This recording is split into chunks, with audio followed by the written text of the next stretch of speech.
Hello बच्चों, मैं हूं आपका अंकित भैया और भाई एक बार फिर आप सबके लिए लेके आया हूं क्लास 9th मैथ्स का एक और नया चैप्टर। यार आप लोगों के बहुत सारे कमेंट आ रहे थे, भैया चैप्टर 5 करा दो, बड़ा ही खतरनाक चैप्टर है, पता नहीं क्या थ्योरम दुनिया भर का दे रखा है, कुछ समझ नहीं आ रहा। जैसे कि चैप्टर का नाम है ना, I am up and down round and round. सच में माथा राउंड एंड राउंड हो रहा है भाई, इतना खतरनाक है क्या? चलो आज का लेक्चर देखने के बाद ये चैप्टर खतरनाक नहीं लगेगा। और एक खास बात, आप लोगों के बहुत सारे कमेंट आते थे, भैया नोट्स कहाँ मिलेंगे? तो देख भाई, अभी के लिए मैंने एसएसटी और मैथ्स के नोट्स अपने इंस्टाग्राम पर देने शुरू कर दिए हैं। तो जिस बच्चे को नोट्स चाहिए, ये रहा भैया मेरे इंस्टाग्राम अकाउंट का लिंक, आईडी, ठीक है, मेरी इंस्टाग्राम आईडी, जाओ वहां पर मेरी प्रोफाइल में जाना, पोस्ट में आपको जो भी नोट्स मैंने वहां पर डाले हैं मिल जाएंगे, और जो नहीं डाले हैं जल्दी सारे नोट्स अपलोड कर दूंगा। और भाई आज के लेक्चर में ना एक छोटी सी दिक्कत आने वाली है। दिक्कत ये है कि 3-4 दिनों से मेरी तबीयत है खराब, ठीक, तो मुझे आ रही काफ़ी ज़्यादा खांसी। तो आज की वीडियो में तुम्हें मेरे खांसने की बहुत ज़्यादा आवाज़ आएगी बीच बीच में, ठीक, और मेरा गला थोड़ा ख़राब है तो मैं ज़्यादा लंबा लगातार पढ़ा नहीं पाऊंगा, तो बीच बीच में आज बहुत सारे कट लगेंगे। तो मैं थोड़ा सा रेस्ट लूंगा, चाय वाय पीऊंगा फिर आके, लेकिन तुम्हें दिक्कत नहीं है, मैं वो कॉपी पेस्ट कर दूंगा, ठीक है। तो थोड़ा सा आज मैनेज करना है। देखो यार, मैं चाहता तो लेक्चर डिले कर देता, लेकिन मुझे बहुत अच्छे से पता है कि तुम सबके हाफ ईयरली एग्जाम आने वाले हैं। मैं ये मान के चल रहा हूँ कि 1 सितंबर से हर बच्चे का हाफ ईयरली है। तो अब मुझे करना क्या है, मुझे एसएसटी की सारे इंपॉर्टेंट क्वेश्चंस की सीरीज स्टार्ट करनी। हर चैप्टर के इंपॉर्टेंट क्वेश्चंस पर एक वीडियो आएगी। जिस बच्चे ने वो वीडियो देखा एग्जाम में बहुत अच्छे नंबर लेके आएगा। मैथ्स के अंदर सारा सिलेबस कराने के बाद R D Sharma, R S Agarwal, M L Agarwal, B K Singh, दुनिया भर की किताबें, सबके इंपॉर्टेंट क्वेश्चंस करवाने हैं। तो बहुत सारा काम है, टाइम बहुत कम है, तो रेस्ट का तो टाइम मिला ही नहीं, इसलिए थोड़ा सा भाई आज मैनेज करना पड़ेगा, ठीक है। तो मैनेज कर लेना आज का, ओके भाई। चलो इंट्रो बहुत लंबा हो गया, शुरू करते हैं अपना आज का चैप्टर। तो सबसे पहले पढ़ते हैं किसका, बेसिक्स ऑफ सर्कल के बारे में। भैया क्या होता है सर्कल? देख, कोई एक पॉइंट ऐसा दिया गया है, उस पॉइंट से इक्वल डिस्टेंस पर मौजूद सारे पॉइंट्स को अगर मिला दिया जाए तो बनता है क्या? एक सर्कल। और ये जो पॉइंट होता है ना, पॉइंट, ये कहलाता है सेंटर ऑफ द सर्कल। इसे अपन ओ से रिप्रेजेंट करते हैं। और अगर इस सेंटर से किनारे तक एक लाइन खींची जाए तो यही कहलाता है रेडियस ऑफ द सर्कल, जिसे हम रिप्रेजेंट करते हैं किससे? आर से। और अगर सर्कल के एक किनारे से दूसरे किनारे तक कोई लाइन खींची जाए तो ये लाइन कहलाती है कॉर्ड ऑफ द सर्कल। ये लाइन कहीं भी खींच, इस किनारे से ऐसे खींच, ये भी क्या सर्कल का कॉर्ड है, ये भी क्या सर्कल का कॉर्ड है, ये भी क्या सर्कल का कॉर्ड है। कोई भी लाइन जो सर्कल के एक किनारे से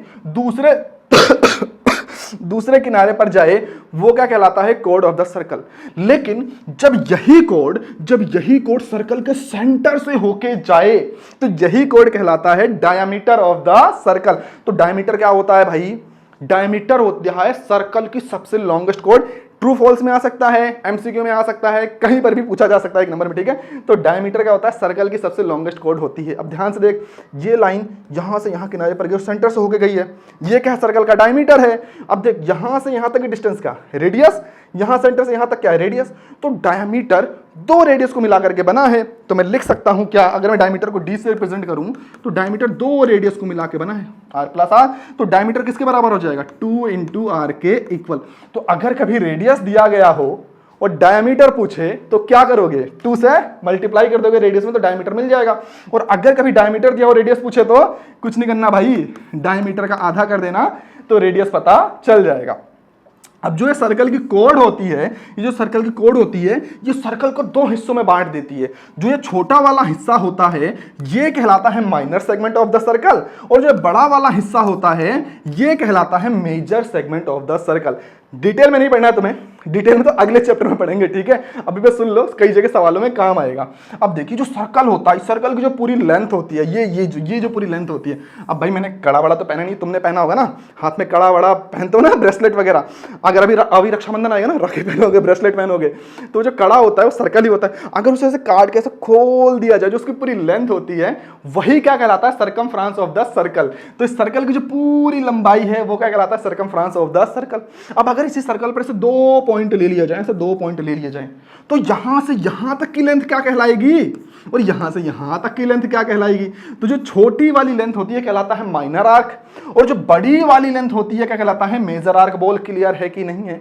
अब अगर इसी जो आर्क के पॉइंट हैं इन्हें ऐसे सेंटर से मिला दिया जाए तो सर्कल दो हिस्सों में बढ़ जाता है। ये जो छोटा वाला हिस्सा है ये कहलाता है माइनर सेक्टर, और जो ये बड़ा वाला हिस्सा है ये कहलाता है मेजर सेक्टर। बोल क्लियर है कि नहीं है। डिटेल में नहीं पढ़ना यार तुझे, यहां पे अगला चैप्टर इसी के ऊपर है, वहां सीखेंगे एरिया ऑफ माइनर सेक्टर कैसे निकालते हैं, एरिया ऑफ मेजर सेक्टर कैसे निकालते हैं।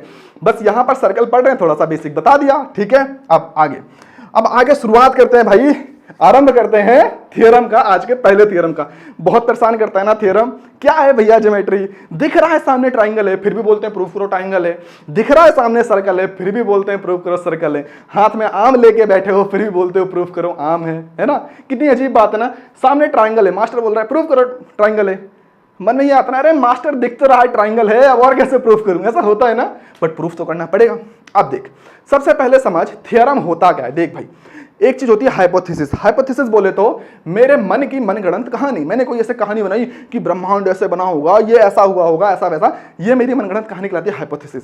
लेकिन अगर मैं अपनी उसी कहानी को प्रूफ कर दूं लैब के अंदर, प्रूफ कर दूं पूरी दुनिया के सामने, तो मेरी वही हाइपोथेसिस बन जाती है थ्योरम। बोलो तो थियरी, तो थियरी या थ्योरम वो चीज है जिसे प्रूफ किया गया है, जिसे सबने माना है, जो 100% सही है। तो थियरी बोले तो एक तरीके का रूल, नियम। लेकिन हमें नियम तो याद करना ही करना है कि भाई ये ऐसा होता है मैथ्स में, लेकिन ऐसा क्यों होता है ये भी तो जानना है, उसका प्रूफ भी पता होना चाहिए, ठीक है। अब थ्योरम जब भी आता है ना बच्चे परेशान हो जाते हैं, वो सीधा रटना शुरू करते हैं। रटना नहीं है यार, थ्योरम 2 स्टेप में तुम सॉल्व कर पाओगे। कैसे? सबसे पहले सवाल देख के तुम्हारे माइंड में क्लिक होना चाहिए कि करना क्या क्या है, तुम्हारे माइंड में ही पूरा आंसर, पूरा रोड मैप छप जाना चाहिए।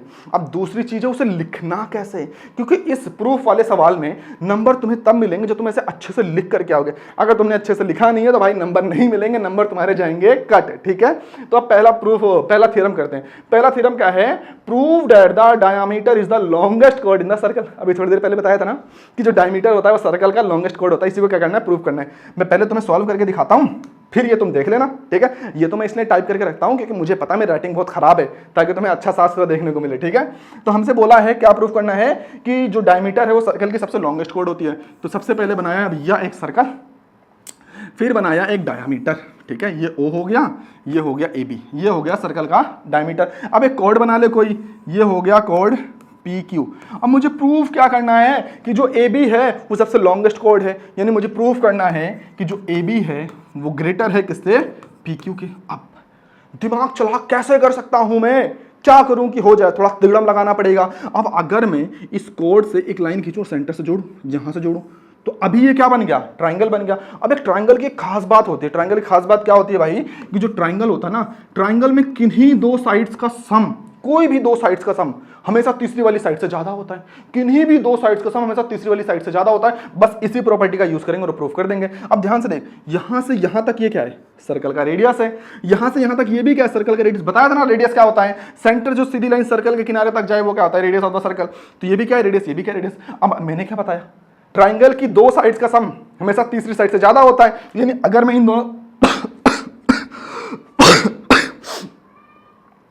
इन दोनों साइड्स का सम करूं, r प्लस आर करूं, तो ये ज्यादा होगा किससे, तीसरी साइड से। बोले तो तीसरी साइड कौन सी है, पी क्यू, ठीक है। अब r प्लस आर क्या हो जाएगा, 2r हो जाएगा। तो 2r is greater than P Q. Ball clear है। अब थोड़ी देर पहले बताया था 2r बोले तो क्या, डायमीटर ऑफ द सर्कल। तो मैं लिख सकता हूं d is greater than P Q, और यहां पर डायमीटर असल में है क्या, ए बी, यानी A B is greater than P Q. यही मुझे प्रूफ करना था। लो भाई हो गया प्रूफ, ठीक है। बट ऐसे मत लिखना, ऐसे लिखे तो भैया गए नंबर, पूरा साफ सुथरा लिख के आना पड़ेगा एक एक लाइन, ठीक है।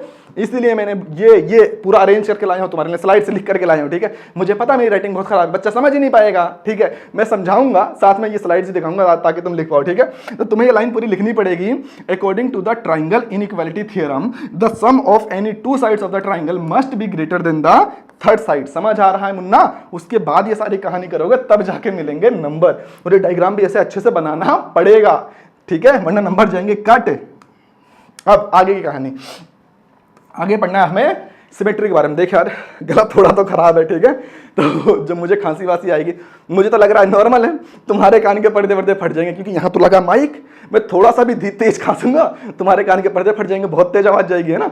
अब तुम्हें अगर समझ आ रहा है, मेरी आवाज धीरे धीरे चेंज होना शुरू हो चुकी है, आवाज गला जा रहा है, ठीक है, बट लेक्चर पूरा करूंगा किसी भी हालत में। सिमेट्री, सबसे पहले हमें पढ़ना किसके बारे में, लाइन ऑफ सिमेट्री के बारे में। देख भाई क्या होता है लाइन ऑफ सिमेट्री। किसी भी चीज को ऐसा तेरे पास कोई लेजर लाइट आ गया, लेजर लाइट जलाई, अब लेजर लाइट ऐसे जा रही है, अब तू ऐसे घुमाए और वो चीज दो हिस्सों में कट जाए, सोच कैसा होगा। तो ऐसे ही कोई लेजर लाइट जो किसी चीज को दो हिस्सों में काट दे और वो जो दो हिस्सों में कटे वो दोनों चीजें बराबर हों, जो उसके दो हिस्से हुए हैं वो दोनों सेम होने चाहिए, बराबर होने चाहिए, डिट्टो सेम होने चाहिए, तो वो जो लाइन है जहां से तूने काटा है वो कहलाएगा लाइन ऑफ सिमेट्री। बोल क्लियर है लाइन ऑफ सिमेट्री क्या होता है। तो चलो अब अपने को पता करना है सर्कल में कितनी लाइन ऑफ सिमेट्री होती है, स्क्वायर में कितनी लाइन ऑफ सिमेट्री होती है, रेक्टेंगल में कितनी लाइन ऑफ सिमेट्री होती है, अपने को पता करना है। चल पता करते हैं फटाफट, टाइम ही टाइम है अपने को, तो है ना।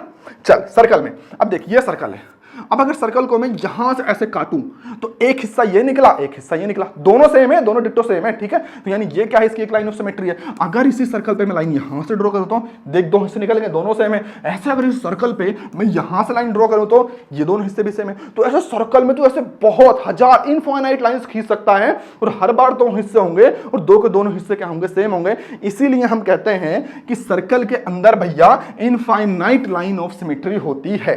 अब बात करते हैं किसकी, स्क्वायर की। स्क्वायर की से थोड़ा सा इरेज कर दें। चलो भाई अब बात करते हैं किसकी, स्क्वायर की। ये रहा भैया स्क्वायर, ठीक है।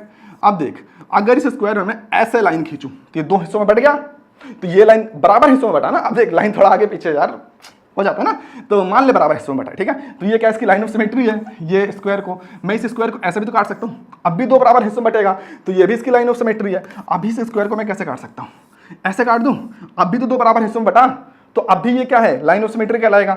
अभी इस स्क्वायर को मैं एक बार ऐसे भी तो काट सकता हूं, अब भी तो दो बराबर हिस्सों में बटेगा, तो अब भी ये क्या कहलाएगा, इसकी लाइन ऑफ सिमेट्री ही कहलाएगा।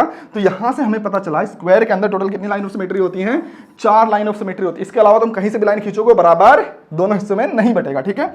अब बात करते हैं ऐसे ही रेक्टेंगल की। चलो भाई यार देखो छोटी छोटी चीजें हैं, लेकिन मैं तुम्हें बता रहा हूं, क्यों बता रहा हूं भाई, एक एक नंबर में एमसीक्यू में सवाल आता है और अपने लिए एक एक नंबर मायने रखता है, ठीक है। तो चलो भाई अब बात करते हैं किसकी, रेक्टेंगल की। ये रेक्टेंगल है। अब देख रेक्टेंगल में तू ऐसे लाइन खींचेगा, दो बराबर हिस्सों में बट गया, इसके बाद एक और ऑप्शन बचता तेरे पास रेक्टेंगल में, तू इसे ऐसे बीच से काट दे। सिर्फ इसके अलावा कोई तीसरी लाइन तू नहीं खींच सकता जहां पे तू रेक्टेंगल को दो बराबर हिस्सों में बांट सके। इसीलिए रेक्टेंगल के अंदर टोटल कितनी लाइन ऑफ सिमेट्री होती है, 2 लाइन ऑफ सिमेट्री होती है। अब बात करते हैं रोटेशनल सिमेट्री की। रोटेशनल सिमेट्री क्या होता है, जब किसी चीज को किसी एंगल पे घुमाया जाए, रोटेट किया जाए, तो जब कुछ एंगल हम घुमा दें तो घुमाने के बाद भी वो सेम वैसा ही दिखे जैसा पहले था, तो वही क्या कहलाता है, उसका रोटेशनल सिमेट्री। समझ रहा है। अभी देख कोई चीज ऐसे थी, मैंने घुमा दिया, घुमाने के बाद भी वो वैसा ही दिख रहा है, तो वही क्या कहलाएगा, उसका रोटेशनल सिमेट्री। तो एक सर्कल है, अब देख तूने साइकिल का पहिया देखा होगा, बाइक देखी होगी, कार देखी होगी, बहुत सारी गोल गोल चीजें देखी होंगी तूने ना, जो घूमती रहती हैं, उन्हें देखो घूमती रहती उसके बाद भी वैसे ही दिखती है। तो इसलिए हम कह सकते हैं सर्कल के अंदर बहुत सारी रोटेशनल सिमेट्री हमें देखने को मिलती हैं। अब बात करते हैं स्क्वायर की। चल इसे थोड़ा सा दूसरे तरीके से समझाता हूँ, ठीक है। ये जो बॉक्स है ना, ये मैं अपने भांजे के घर से लेके आया हूँ, अभी सुबह सुबह गया उसके घर, वो चला गया स्कूल, वो भी 9th क्लास में। तो मैं बताऊं, मेरा भांजा शिवम वो भी 9th क्लास में है, तो उसके घर से उठा के लाया हूं क्योंकि मुझे तुम्हें समझाना था, ठीक है ना। तो देख ये क्या है, स्क्वायर है, ठीक है।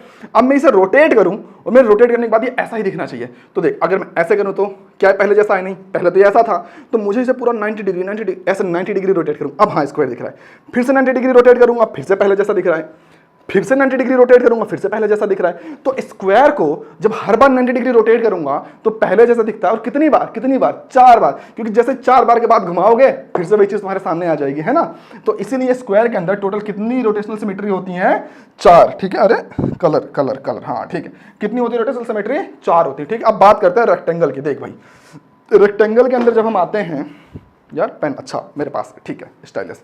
देखिए है अपना रेक्टेंगल, एक बॉक्स और लाया था, ठीक है उससे। तो रेक्टेंगल के अंदर क्या होता है, अब ये रेक्टेंगल अभी ऐसा है, ध्यान से देख, अगर मैं इसे 90 डिग्री घुमाऊं तो क्या पहले जैसा है, नहीं है, इसे और घुमाना पड़ेगा। 180 डिग्री घुमा दिया, अब ये पहले जैसा हो गया ना, हाँ, तो 180 डिग्री घुमाने पर इसकी सिमेट्री सेम रही, मतलब पहले जैसा ही दिख रहा है। अभी फिर से इसे और घुमाऊं 90 डिग्री, अभी पहले जैसा नहीं है, फिर घुमाया तो फिर पहले जैसा हो गया, और लास्ट में वही चीज आ गया जो पहले था। तो इसलिए रेक्टेंगल में 180 डिग्री घुमाने पर सेम वही चीज मिलती है, टोटल 2 बार हमें ऐसा देखने को मिलता है। इसीलिए हम कहते हैं रेक्टेंगल के अंदर टोटल 2 रोटेशनल सिमेट्री होती है। ये चीज मैंने इस स्लाइड में आपको पूरे अच्छे तरीके से समझा दी है, ठीक है, समझ आ गया। इस स्लाइड में कहाँ है, हाँ यहाँ होगा, ठीक है। वही चीजें जो मैंने तुम्हें बताई हैं, स्क्वायर में जब हर बार मैं 90 डिग्री रोटेट करता जाता हूं तो जो स्ट्रक्चर आता है वो क्या आता है, जो डायग्राम आता है वो सेम ही होता है, उसे क्या बोलते हैं, उसकी रोटेशनल सिमेट्री बोलते हैं, ठीक है भाई। ये वाला पार्ट क्लियर है। अब आगे अगला टॉपिक है circle passing through the point, कि किसी पॉइंट से कितने सर्कल पास किए जा सकते हैं। अब देख ये जो पॉइंट है ये भी एक ही नंबर में आएगा, बट एक एक नंबर मायने बहुत रखते हैं। ये तो ट्रू फॉल्स में आएगा, फिल इन द ब्लैंक्स में आएगा, एमसीक्यू में कहीं भी आ सकता है। तो रट ले भाई, काम की चीजें हैं। एक सिंगल पॉइंट से इनफाइनाइट सर्कल ड्रॉ किए जा सकते हैं। ऐसे ही अगर कोई 2 पॉइंट हैं, 2 पॉइंट से भी बहुत सारे सर्कल ड्रॉ किए जा सकते हैं। अब कुछ सर्कल छोटे होंगे, कुछ सर्कल बड़े होंगे, बस यही इतना होगा, ठीक है। 2 पॉइंट से भी ऐसे बहुत सारे सर्कल ड्रॉ किए जा सकते हैं। Circle passing through collinear points, अब ये पॉइंट खास है। अब समझ, कोलिनियर पॉइंट्स होते क्या है भाई, 3 ऐसे पॉइंट जो एक ही लाइन में हो, उन्हें क्या बोलते हैं, कोलिनियर पॉइंट। अब अगर 3 कोलिनियर पॉइंट्स हैं और तुम उस पर सर्कल ड्रॉ करना चाहते हो, तो तीनों पॉइंट्स पे एक साथ सर्कल ड्रॉ हो जाए, भैया ये तो मुमकिन है नहीं। तो सर्कल तो कहीं 2 पॉइंट से होके जाएगा, या तो इन 2 पॉइंट से होके जाएगा, या तो फिर अगर ये 3 कोलिनियर पॉइंट हैं तो ऐसे होके जाएगा। तो जो तीसरा पॉइंट है, या तो भैया वो सर्कल के बाहर होगा, या तो वो सर्कल के अंदर होगा। लेकिन अगर 3 नॉन कोलिनियर पॉइंट्स हैं, नॉन कोलिनियर मतलब जो एक लाइन में ना हो, तो उन पर पॉसिबल है कि उन तीनों पॉइंट्स पर एक साथ सर्कल ड्रॉ किया जा सकता है, बट सिर्फ एक ही सर्कल, ठीक है। ये एमसीक्यू में सवाल आता है, अभी हम इसके बारे में डिटेल में सीखेंगे भी। अब हमारा अगला टॉपिक है क्या, circum circle and the circum centre of a triangle. ये क्या होता है सर्कम सर्कल, कुछ नहीं होता भाई। देख, एक ट्राइंगल को सर्कल के अंदर बंद कर दे, वही कहलाता है सर्कम सर्कल। मतलब कि एक ट्राइंगल दिया जाएगा ऐसे, तो एक सर्कल ऐसे ड्रॉ कर कि वो सर्कल इसके तीनों कोनों से होते हुए जाए। अब सवाल यह है ड्रॉ कैसे किया जाए, तो उसका एक मेथड होता है, स्टेप बाय स्टेप में तुझे सिखाता हूं, ठीक है। अब भाई ज्योमेट्री बॉक्स निकाल ले जो तूने सजा के रखा है, पुछते नहीं है ना, उसमें से कंपास प्रोटेक्टर वगैरह निकाल, आज थोड़ा सा यूज करेंगे, ठीक है। उसका चल तुझे स्टेप बाय स्टेप सिखाता हूं। सबसे पहला स्टेप क्या है, जब कोई सा ट्राइंगल दिया जाएगा, बोला जाएगा सर्कम सर्कल ड्रॉ करना है, तो सबसे पहले तुम्हें फाइंड करना पड़ेगा सर्कम सेंटर। सर्कम सेंटर बोले तो सर्कल का सेंटर कहां होगा। अब जब सर्कल का सेंटर पता चल जाएगा तो कंपास लेना, उसके नीडल सेंटर पर रखना, घुमा देना, बन गया सर्कल। ये तो आसान है। तो सबसे पहले फाइंड करेंगे सर्कम सेंटर। अब कैसे फाइंड करेंगे, उसके लिए कुछ स्टेप्स हैं। सबसे पहला स्टेप है, अपने को ड्रॉ करना पड़ेगा परपेंडिकुलर बाइसेक्टर ट्राइंगल के तीनों साइड्स का। अब ये कैसे करते हैं, चल मैं सिखाता हूं। देख भाई, मेरे पास तो नहीं है कंपास वंपास, जो है उसे समझा रहा हूं, ठीक है, समझ जाइयो, ठीक है भाई। देख, मैं तो काम चलाऊंगा ऐसे ही, ठीक है। मान ले मेरे पास कंपास है, तो देख जिस लाइन का तुझे परपेंडिकुलर बाइसेक्टर ड्रॉ करना है, ऐसे कंपास सेट कर। अभी मुझे इस लाइन का ड्रॉ करना है ना, तो इस लाइन के दोनों तरफ यहां पे कंपास रख, नीडल, इसके दोनों तरफ तुझे निशान लगाने, आर्क बनानी है। पहले यहां पे ऐसे, अरे इसे थोड़ा सा बड़ा करता हूं ना, ऐसे यहाँ पे तूने एक निशान लगाया, इसके दूसरे तरफ भी निशान लगाएगा, ये दूसरा निशान लगा कर दिया। अब ऐसे इसी लाइन पर यहाँ पे आ, ठीक है, यहाँ पे ऐसे पकड़, फिर ऐसे निशान लगा ये, फिर ऐसे निशान लगा ये। देख यार मेरे पास तो कंपास है नहीं, तो मेरे पास जो इस काम चला रहा हूँ, ठीक है, बस तुम समझ जाना। फिर इन दोनों को ज्वाइन कर देना, ये जो लाइन होगी यही क्या होगा, परपेंडिकुलर बाइसेक्टर होगा इस लाइन का। अब ऐसे ही इस लाइन के लिए करना है, इस वाली लाइन के लिए। तो फिर से वही काम, यहां पर पॉइंट रख। अब इस लाइन के दोनों तरफ, इस तरफ भी इस तरफ भी, 2 आर्क बनानी, 2 निशान लगाने। ऐसे एक निशान लगाया, ऐसे यहां पर ये दूसरा निशान लगाया। अब इसी लाइन का ये वाला कोना पकड़। अब इससे भी सेम, एक इस लाइन के इस तरफ निशान लगाया, एक लाइन के इस तरफ निशान लगाया, ठीक है। बढ़ा लेते हैं यार थोड़ा सा, है ना। अब इन दोनों लाइनों को ऐसे जोड़ दे, ठीक है। अब ऐसे तीसरी लाइन के लिए भी करेंगे। अरे यार, ये वायर भी आज पैरों में उलझ रही है। तो फिर से इस लाइन के लिए करना है, तो एक लाइन के बाहर, एक लाइन के अंदर से निशान लगेगा। फिर यहां से ऐसे पकड़ेगा तो इसे, फिर एक लाइन के ऐसे बाहर, एक लाइन के ऐसे अंदर। अरे ठीक है, ठीक है। फिर इन दोनों लाइनों, तीनों लाइनों को ऐसे मिला देगा, तो सारी लाइनें जहां पर इंटरसेक्ट करेंगी वही क्या होगा, सर्कल का सर्कम सेंटर होगा। देख भाई, मेरे पास नहीं था कंपास, इसी तरीके से कैसे समझाने की कोशिश करी है, लेकिन तू समझ गया है ना। कंपास लेना है, ऐसे यहां पर रखना है, सेट कर लियो एक बार। एक बार यहां निशान लगाएगा, फिर एक बार यहां निशान लगाएगा, फिर यहां पर रखियो, फिर दोनों को ऐसे कट करियो, फिर लाइन खींच दियो, जोड़ दियो, ऐसे हर लाइन पर एक बार बाहर एक बार अंदर, फिर इस कोने से पकड़, एक बार बाहर एक बार अंदर, जहां कट करेंगे जोड़ दियो, फिर इस लाइन के लिए तीनों लाइनें जहां पर मिलेंगी मुन्ना, वही क्या होगा, सर्कल का सरकम सेंटर। फिर कुछ नहीं करना, रख वहां पे गोला प्रकार की नीडल, कंपास की नीडल, और घुमा दे खचाक से, बन गया सर्कल। क्लियर है? तो वही करना है अपने को, ठीक है। तो सारे स्टेप से सबसे पहले बाइसेक्टर ड्रॉ करा, जहां पर तीनों कट करेंगे वो क्या होगा, उसका सेंटर, फिर सेंटर पर रखा, तूने कंपास घुमा दिया, बन गया सर्कल। ठीक है, समझ आया कि नहीं आया? अब देख, सर्कल के अंदर डिफरेंट डिफरेंट टाइप के ट्राइंगल्स हो सकते हैं भाई। एक्यूट एंगल वाला हो सकता है, राइट एंगल वाला हो सकता है, ऑब्ट्यूज एंगल वाला ट्रायंगल हो सकता है। तो हर केस में जो सरकम सेंटर होता है, इसकी पोजीशन होती रहती है चेंज। तो मैं हर बार ड्रॉ करके नहीं बताऊंगा, बट एक नंबर में तुम्हारे आ सकता है। तो कुछ रिजल्ट्स हैं, तुम याद कर लेना, ठीक है। तो अगर कोई एक्यूट एंगल वाला होगा तो उसका सरकम सेंटर हमेशा कहां बनेगा, ट्रायंगल के अंदर। अगर कोई राइट एंगल होगा सर्कल के अंदर तो उसका सरकम सेंटर कहां बनता है, हाइपोटेनियस के ऊपर बनता है। अगर कोई ऑब्ट्यूज एंगल, ये लाइन फालतू की बन गई, ठीक है, ध्यान मत देना, मेन ट्रायंगल तो ये वाला है, ये, ठीक है।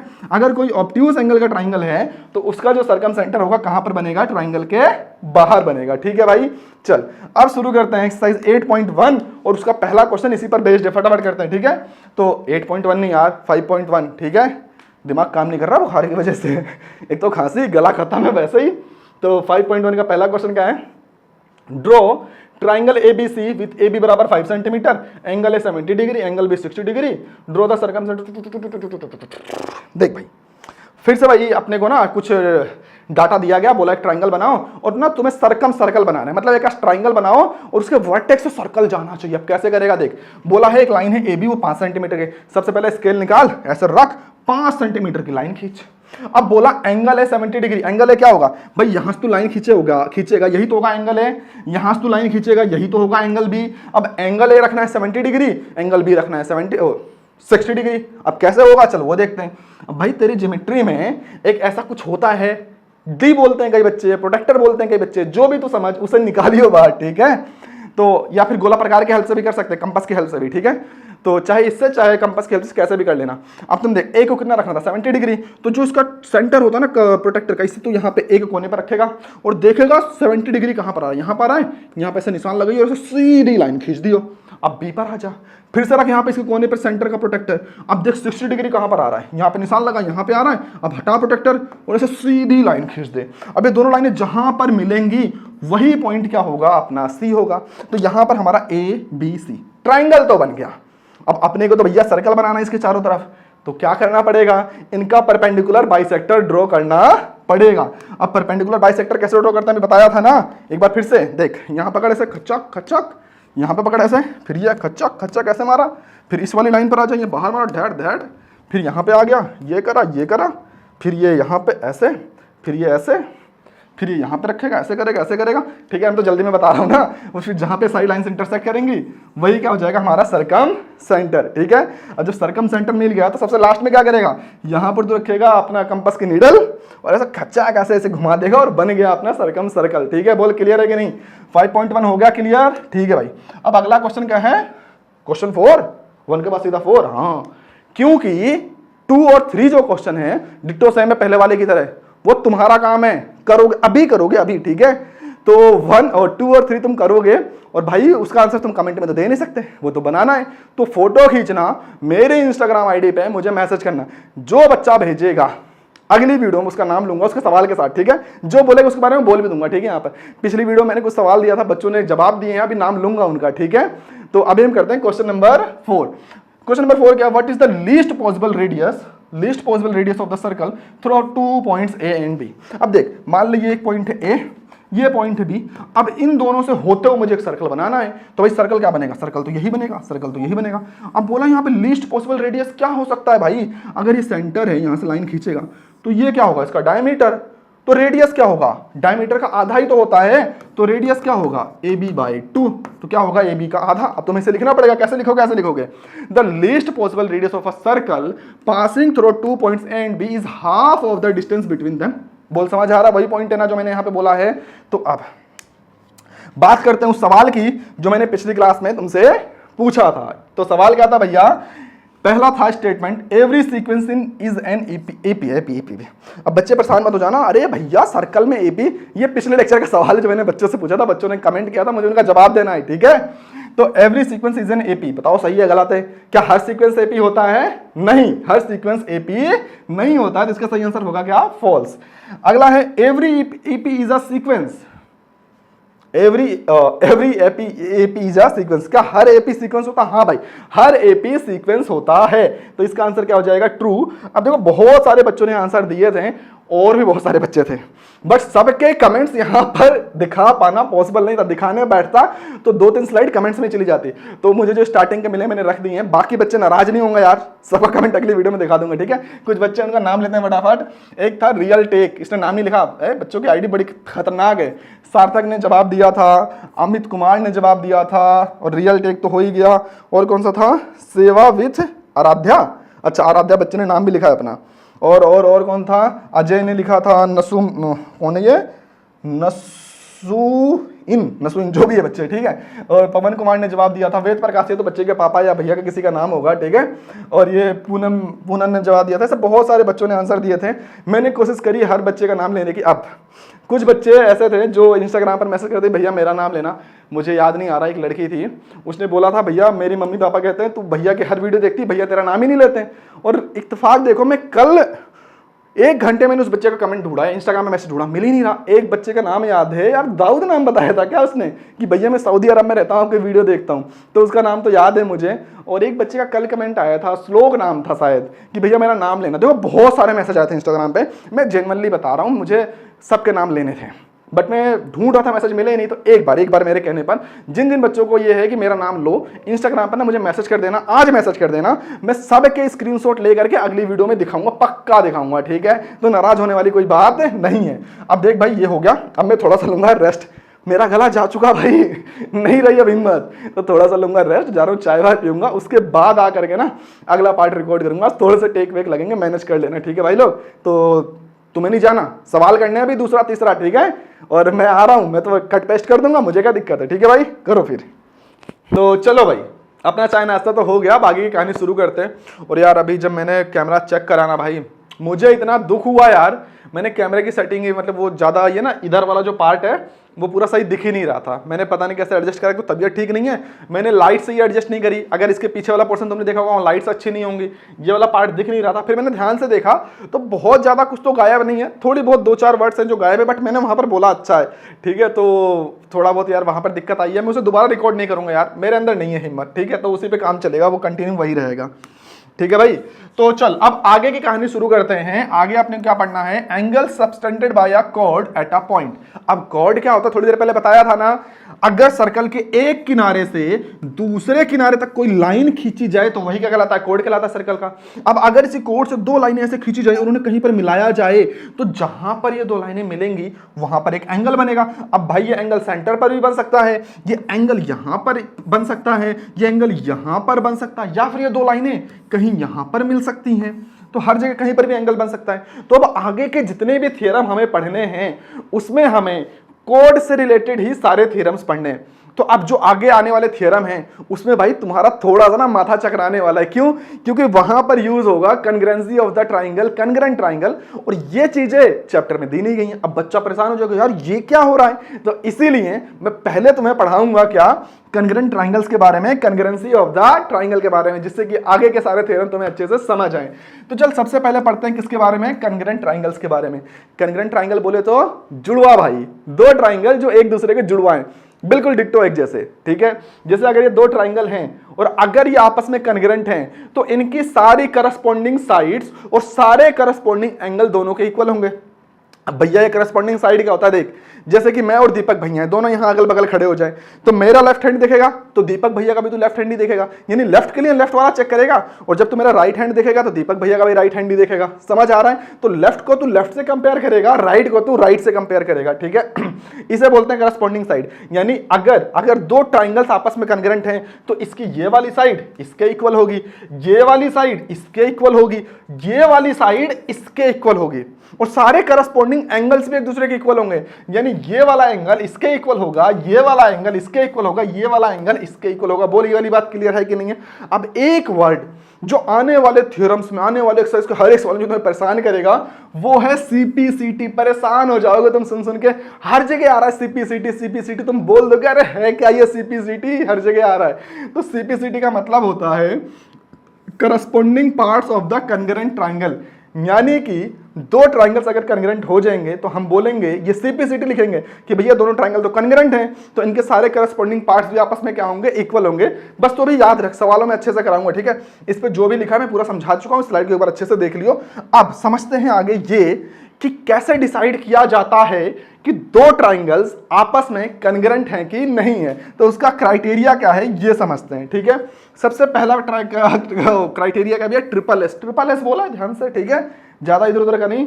ट्रिपल एस, ट्रिपल एस बोले तो S S S, side side side.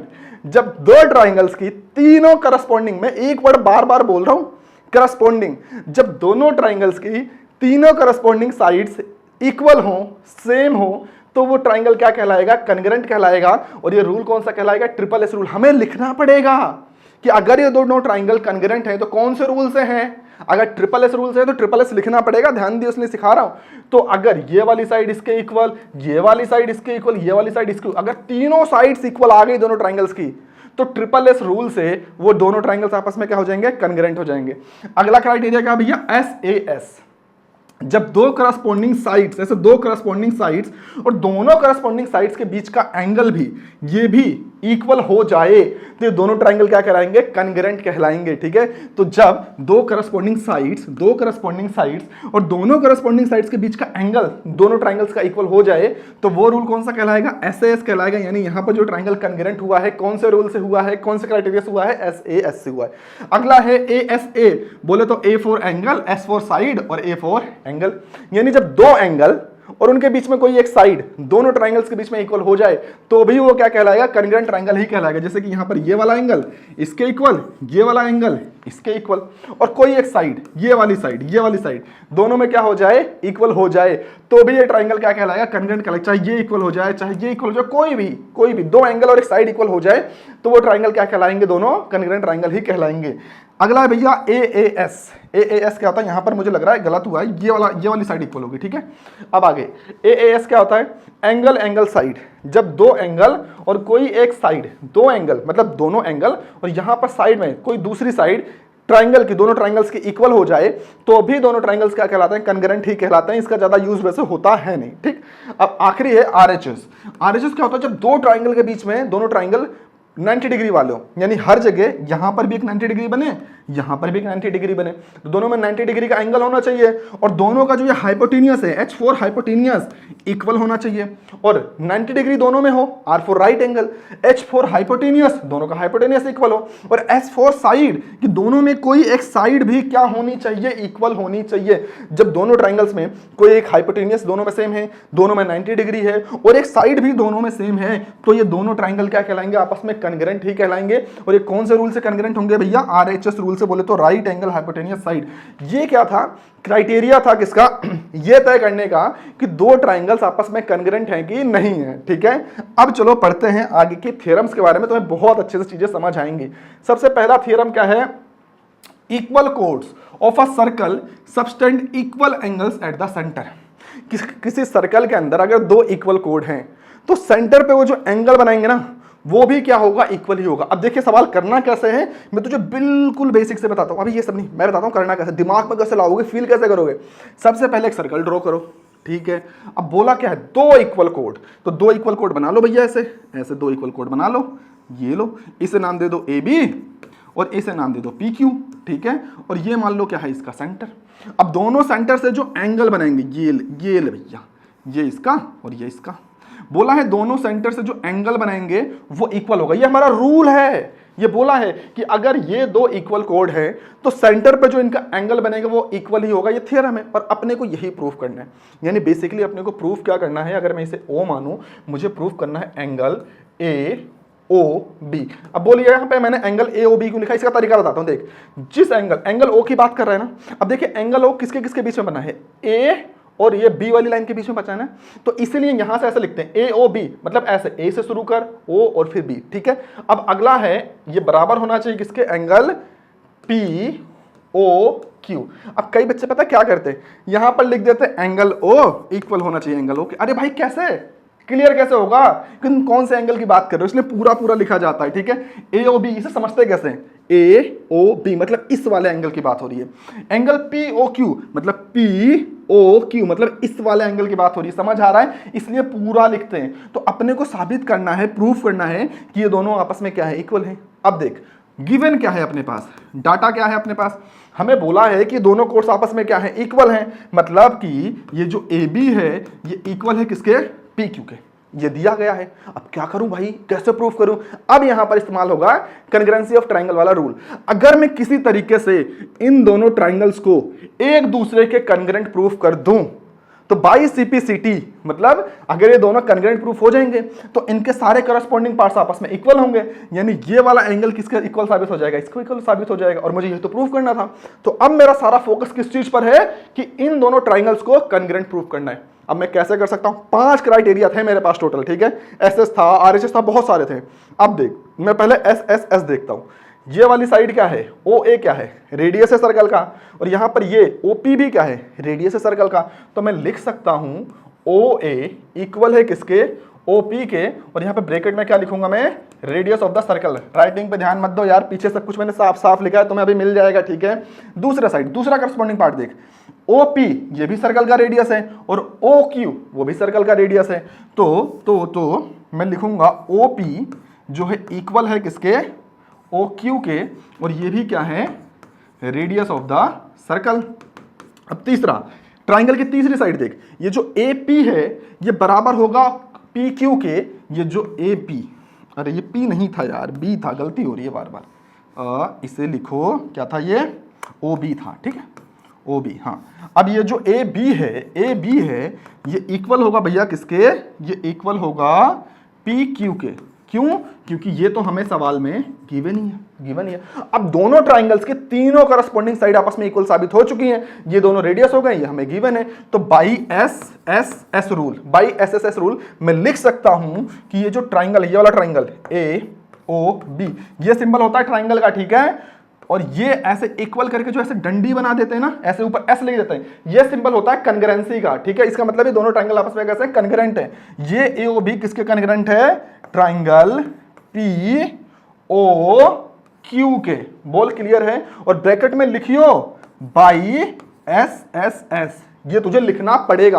अब अगर ये दोनों ट्राइंगल आपस में कॉन्ग्रुएंट प्रूफ हो गए तो दोनों कॉन्ग्रुएंट ट्राइंगल्स की खास बात क्या होती है कि सारे करस्पॉन्डिंग पार्ट एक दूसरे के इक्वल होते हैं। अब तुझे सीधा सीधा बस यहां पे लिख देना है कि एंगल कौन सा था, ए ओ बी इक्वल होगा किसके, एंगल पी ओ क्यू के, और बगल में लिख दियो by C P C T. आ गया ना सीपीसीटी, सीपीसीटी का मतलब corresponding part of congruent triangle, ठीक है। बस इतना ही करना था, मैंने पूरा डिटेल में समझा दिया ना। अब देख राइटिंग की दिक्कत थी, अब ये चीज पूरा मैंने यहां पर अच्छे से लिख दिया है, अपना यहां पर देख लेना, समझ लेना, छाप लेना, ठीक है। क्लियर है पूरा ये वाला पार्ट। चल फिर अब आगे बढ़ते हैं। अगला थ्योरम क्या है भाई अपना, if the angle subtended by the chords of a circle at a centre are equal then the chords are equal. उसी का उल्टा, पहले क्या बोला था कि अगर दो कोर्ड्स इक्वल होंगी तो जो दोनों एंगल बनेंगे वो इक्वल होंगे। अब बोला अगर दोनों एंगल इक्वल हैं तो कोर्ड्स क्या होंगी, ऑटोमेटिक इक्वल होंगी। ये हमें प्रूफ करना है, यानी इस बार हमें दिया क्या गया है कि एंगल इक्वल है, और हमें प्रूफ करना है कि जो दोनों साइड्स हैं, ये जो दोनों कोर्ड्स हैं आपस में क्या है, इक्वल है। यानी इस बार अपने को क्या प्रूफ करना है, ए बी बराबर सी डी के। ये ए बी बराबर किसके प्रूफ करना है, सी डी के। अब मैं पूरा नहीं करा रहा, मैंने बता रखा है, उसी को एक्सप्लेन कर देता हूँ फटाफट, ठीक है। तो एक बार फिर से मुझे ए बी बराबर सी डी के प्रूफ करना है। तो अगर किसी तरीके से मैं इन दोनों ट्राइंगल्स को आपस में कॉन्ग्रुएंट प्रूफ कर दूं तो बाई सीपीसीटी में लिख दूंगा ए बी बराबर किसके हो जाएगा, सी डी हो जाएगा। करस्पॉन्डिंग पार्ट क्या होंगे, इक्वल होंगे कॉन्ग्रुएंट ट्राइंगल्स के। अब तो क्लियर हो रहा है ना। तो अब सारा फोकस मेरा किस पे होगा कि मुझे इन दोनों ट्राइंगल्स को कॉन्ग्रुएंट प्रूफ कराना है। अब देख ये तो क्या है, सर्कल का रेडियस, ये भी क्या है, सर्कल का रेडियस, ये भी क्या है, सर्कल का रेडियस, और ये भी क्या है, सर्कल का रेडियस। तो भैया यहां से पता चला ओ ए बराबर हो जाएगा ओ सी के, ओ बी बराबर हो जाएगा ओ डी के। दो साइड्स तो इक्वल आ चुकी हैं। अब अगर कोई एंगल इक्वल मिल जाए तो सवाल में हमें बोला है कि ये दोनों एंगल्स आपस में क्या है, इक्वल है, तो हमें गिवन ही है। तो यहां पे कौन सा रूल लग जाएगा, एस एस। तो SAS वाले क्राइटेरिया से मैं इन दोनों ही ट्राइंगल्स को क्या प्रूफ कर दूंगा, कंग्रेंट प्रूफ कर दूंगा और बाद में लिख दूंगा बाई CPCT AB बराबर किसके हो जाएगा, CD के। और मुझे यही क्या करना था, प्रूफ करना था। ठीक है, तो यही सारी चीज मैंने यहां पर लिखी हुई है। अब ध्यान देना, प्रूफ वाले क्वेश्चंस में नंबर तुम्हें तब मिलेंगे जब तुम अच्छे से लिख करके आओगे, अच्छे से डायग्राम बना करके आओगे। मैं इसलिए समझा भी रहा हूं और लिखने के लिए क्योंकि मेरी राइटिंग थोड़ी सी खराब है, मैं जानबूझ के यहां पर टाइप करके लाई हूं ताकि तुम्हें साफ राइटिंग मिल जाए। ठीक है, तो ये हो गया हमारा सेकंड थ्योरम भी यहां पर कंप्लीट। अब अगला थ्योरम क्या है भैया, the perpendicular from the centre of the circle to a chord bisect the chord. चलो मैं इसे एक बार करके दिखाता हूं तुम्हें। ठीक है, फिर से ये देखो भाई, ये रहा सर्कल और ये रही एक कॉर्ड। हमसे बोला है कि अगर सेंटर से कोई परपेंडिकुलर यानी 90 डिग्री ऐसे इस पे ड्रॉ किया जाए कॉर्ड के ऊपर, तो ये इसे बाइसेक्ट कर देता है। ये हमें प्रूफ करना है। अब इस कॉर्ड को नाम दे दो AB, ये है O और यहां पर बीच में एक पॉइंट मान लेता हूं M। तो समझो इस चीज को, मुझे बोला क्या गया है कि अगर सेंटर से कोई परपेंडिकुलर ड्रॉ किया जाए इस कॉर्ड के ऊपर तो वो इसे बाइसेक्ट करता है। बाइसेक्ट मतलब दो बराबर हिस्सों में बांट देता है और यही मुझे प्रूफ करना है। तो बेसिकली मुझे प्रूफ क्या करना है कि जो AM है वो बराबर है किसके, MB के। भाई अगर ये दो बराबर हिस्सों में बटा है तो AM बराबर होगा ना MB के। ये वाली बात क्लियर है। ठीक है, अब मैं क्या करूंगा, कंस्ट्रक्शन करूंगा। तुम्हें लिखना पड़ेगा, कंस्ट्रक्शन में लिखोगे कि हमने A से O को ज्वाइन किया है, फिर हमने O से B को ज्वाइन किया है। अब यहां पर दो ट्राइंगल बन गए। अब समझ, मुझे प्रूफ क्या करना है, AM बराबर को MB के, AM को MB के बराबर प्रूफ करना है। अगर मैं किसी तरीके से इन दोनों ट्राइंगल्स को कॉन्ग्रुएंट प्रूफ कर दूं तो बाई CPCT AM ऑटोमेटिक बराबर किसके हो जाएगा, MB के। अब दिमाग चला कौन से क्राइटेरिया से तो इन दोनों ट्राइंगल्स को कॉन्ग्रुएंट प्रूफ कर सकता है। अब ये तो हो गया भाई रेडियस, ये भी क्या हो गया, रेडियस। अब सवाल में बोला क्या है कि परपेंडिकुलर है। परपेंडिकुलर का मतलब ये दोनों क्या फॉर्म कर रहे हैं, 90 डिग्री। तो यहां पर क्या बन रहा है, 90 डिग्री और यहां पर भी क्या बन रहा है, 90 डिग्री। अब ध्यान से देख, RHS वाला फंडा लगेगा। RHS में क्या बोला था मैंने, दो ट्राइंगल्स के बीच में राइट एंगल होना चाहिए, दोनों का हाइपोटेनियस सेम होना चाहिए और कोई एक साइड दोनों में इक्वल होनी चाहिए। तो बाई RHS दोनों ट्राइंगल्स कॉन्ग्रुएंट हो जाएंगे। तब दोनों ट्राइंगल में 90 डिग्री तो हो गया, R तो मिल गया, दोनों में हाइपोटेनियस यही तो होगा हाइपोटेनियस। ठीक है, दोनों का हाइपोटेनियस भी सेम है और कोई एक साइड इक्वल मिल जाए तो ये वाली साइड तो यार दोनों के लिए सेम ही है ना, दोनों में कॉमन ही है ना, तो ये वाली साइड दोनों के लिए कॉमन है, दोनों के लिए इक्वल हो जाएगी। तो बाई RHS मैं इन दोनों ट्राइंगल्स को क्या बोल दूंगा, कॉन्ग्रुएंट बोल दूंगा और लिख दूंगा बाई CPCT AM बराबर किसके हो जाएगा, MB का। बोल समझ आया कि नहीं आया। देख यार, लिखने से ज्यादा तुझे पहले समझ आना चाहिए कि मैं प्रूफ करने के लिए करने क्या वाला हूं। ये ज्योमेट्री है मेरे भाई, रट के नहीं कर सकते हो तुम, पता होना चाहिए, फील आनी चाहिए, अच्छा ये करना है, तब तो बना के लिख भी पाओगे। अगर कोई बच्चा ये सोचता है कि वो रट करके कर लेगा तो भाई रट करके मैथ तो नहीं होने वाली। ठीक है, इसलिए मेरा सारा फोकस समझाने पर है कि कैसे तुम चीजों को समझोगे। इसीलिए चैप्टर तुम्हें थोड़ा सा टफ लगता है। कई बच्चे रटने चले जाते हैं थ्योरम्स को, रटना नहीं होता है यार।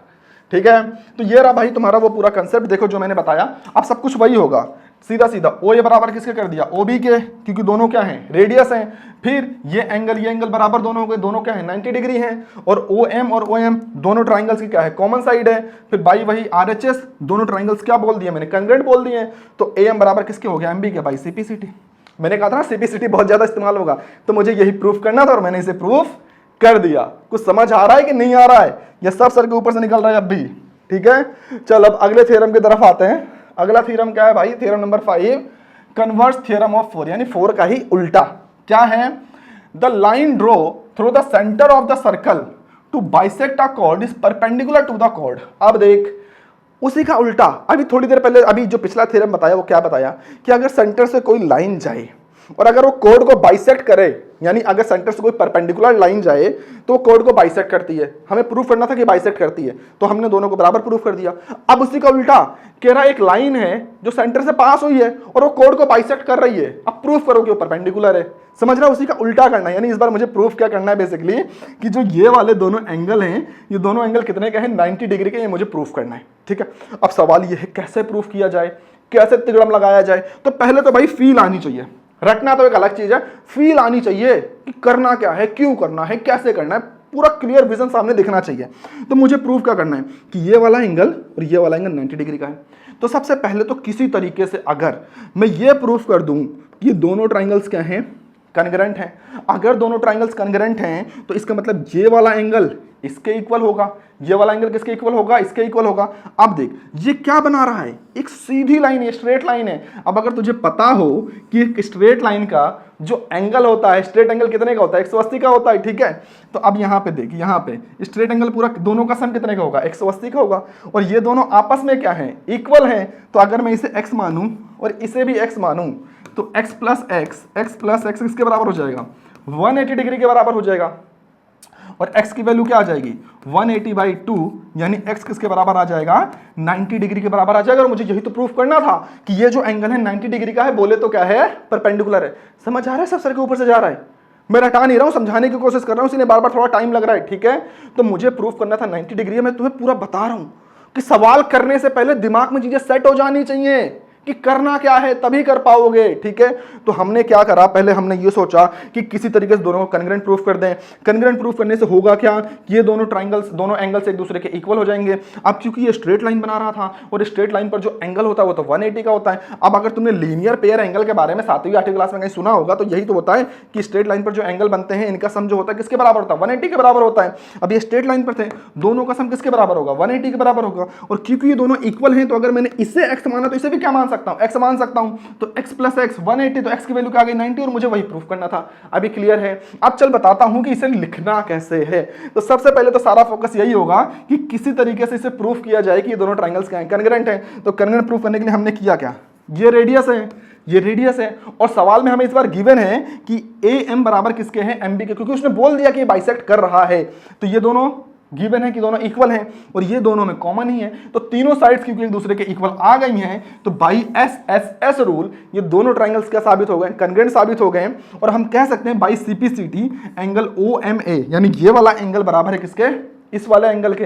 अब वही लीनियर पेयर का एग्जाम लगेगा, दोनों एंगल्स किसके बराबर हो गए, 180 के। अब दोनों क्योंकि सेम ही तो हैं तो दोनों को मैं एक ही मान सकता हूं। तो OMB को भी मैंने क्या मान लिया, OMA ही मान लिया। तो दोनों को जब जोड़ा तो 2MOMA हो गए और यहां से OMA की वैल्यू 180/2 का कितना आ गया, 90 डिग्री। ये हो गया यहां पर प्रूफ, ठीक है। बोल क्लियर है। थोड़ा बहुत तो देख यार, मैं बार बार कह रहा हूं थ्योरम्स थोड़ा सा कंफ्यूजिंग है, बट अगर तुमने बेसिक समझ लिया, इसीलिए मैंने तुम्हें पहले कन्ग्रेंसी बताया, कन्ग्रेंट ट्रायंगल का क्राइटेरिया बताया, तब मैं करा रहा हूं। मैं चाहता हूं तुम्हारे माइंड में सेट हो जाए यार, तुम रटो ना चीजों को, ठीक है। फिर भी अगर कोई दिक्कत आ रही हो तो मुझे बता देना यार, मैं अलग से उस टॉपिक के ऊपर एक अलग से छोटी वीडियो अपलोड कर दूंगा, ठीक है भाई। चलो अगला थ्योरम है थ्योरम नंबर 6, ठीक है। अब थ्योरम नंबर 6 में अपने को क्या करना है, equal chords of a circle और कन्ग्रेंट सर्कल, अच्छा, are equidistance from the centre. अब देख बोला क्या है, ये एक सर्कल है। अब यहां पर बोला है कि जो इक्वल कॉर्ड्स होंगे, इक्वल कॉर्ड्स मतलब ये जो PQ है और ये जो AR है, ये दोनों आपस में इक्वल है, ये हमसे बोल दिया है। बोला है कि ये एक थ्योरम, एक रूल है कि अगर दो कॉर्ड्स आपस में इक्वल हैं तो सेंटर से जो इनका डिस्टेंस होगा वो भी क्या होगा, इक्वल ही होगा।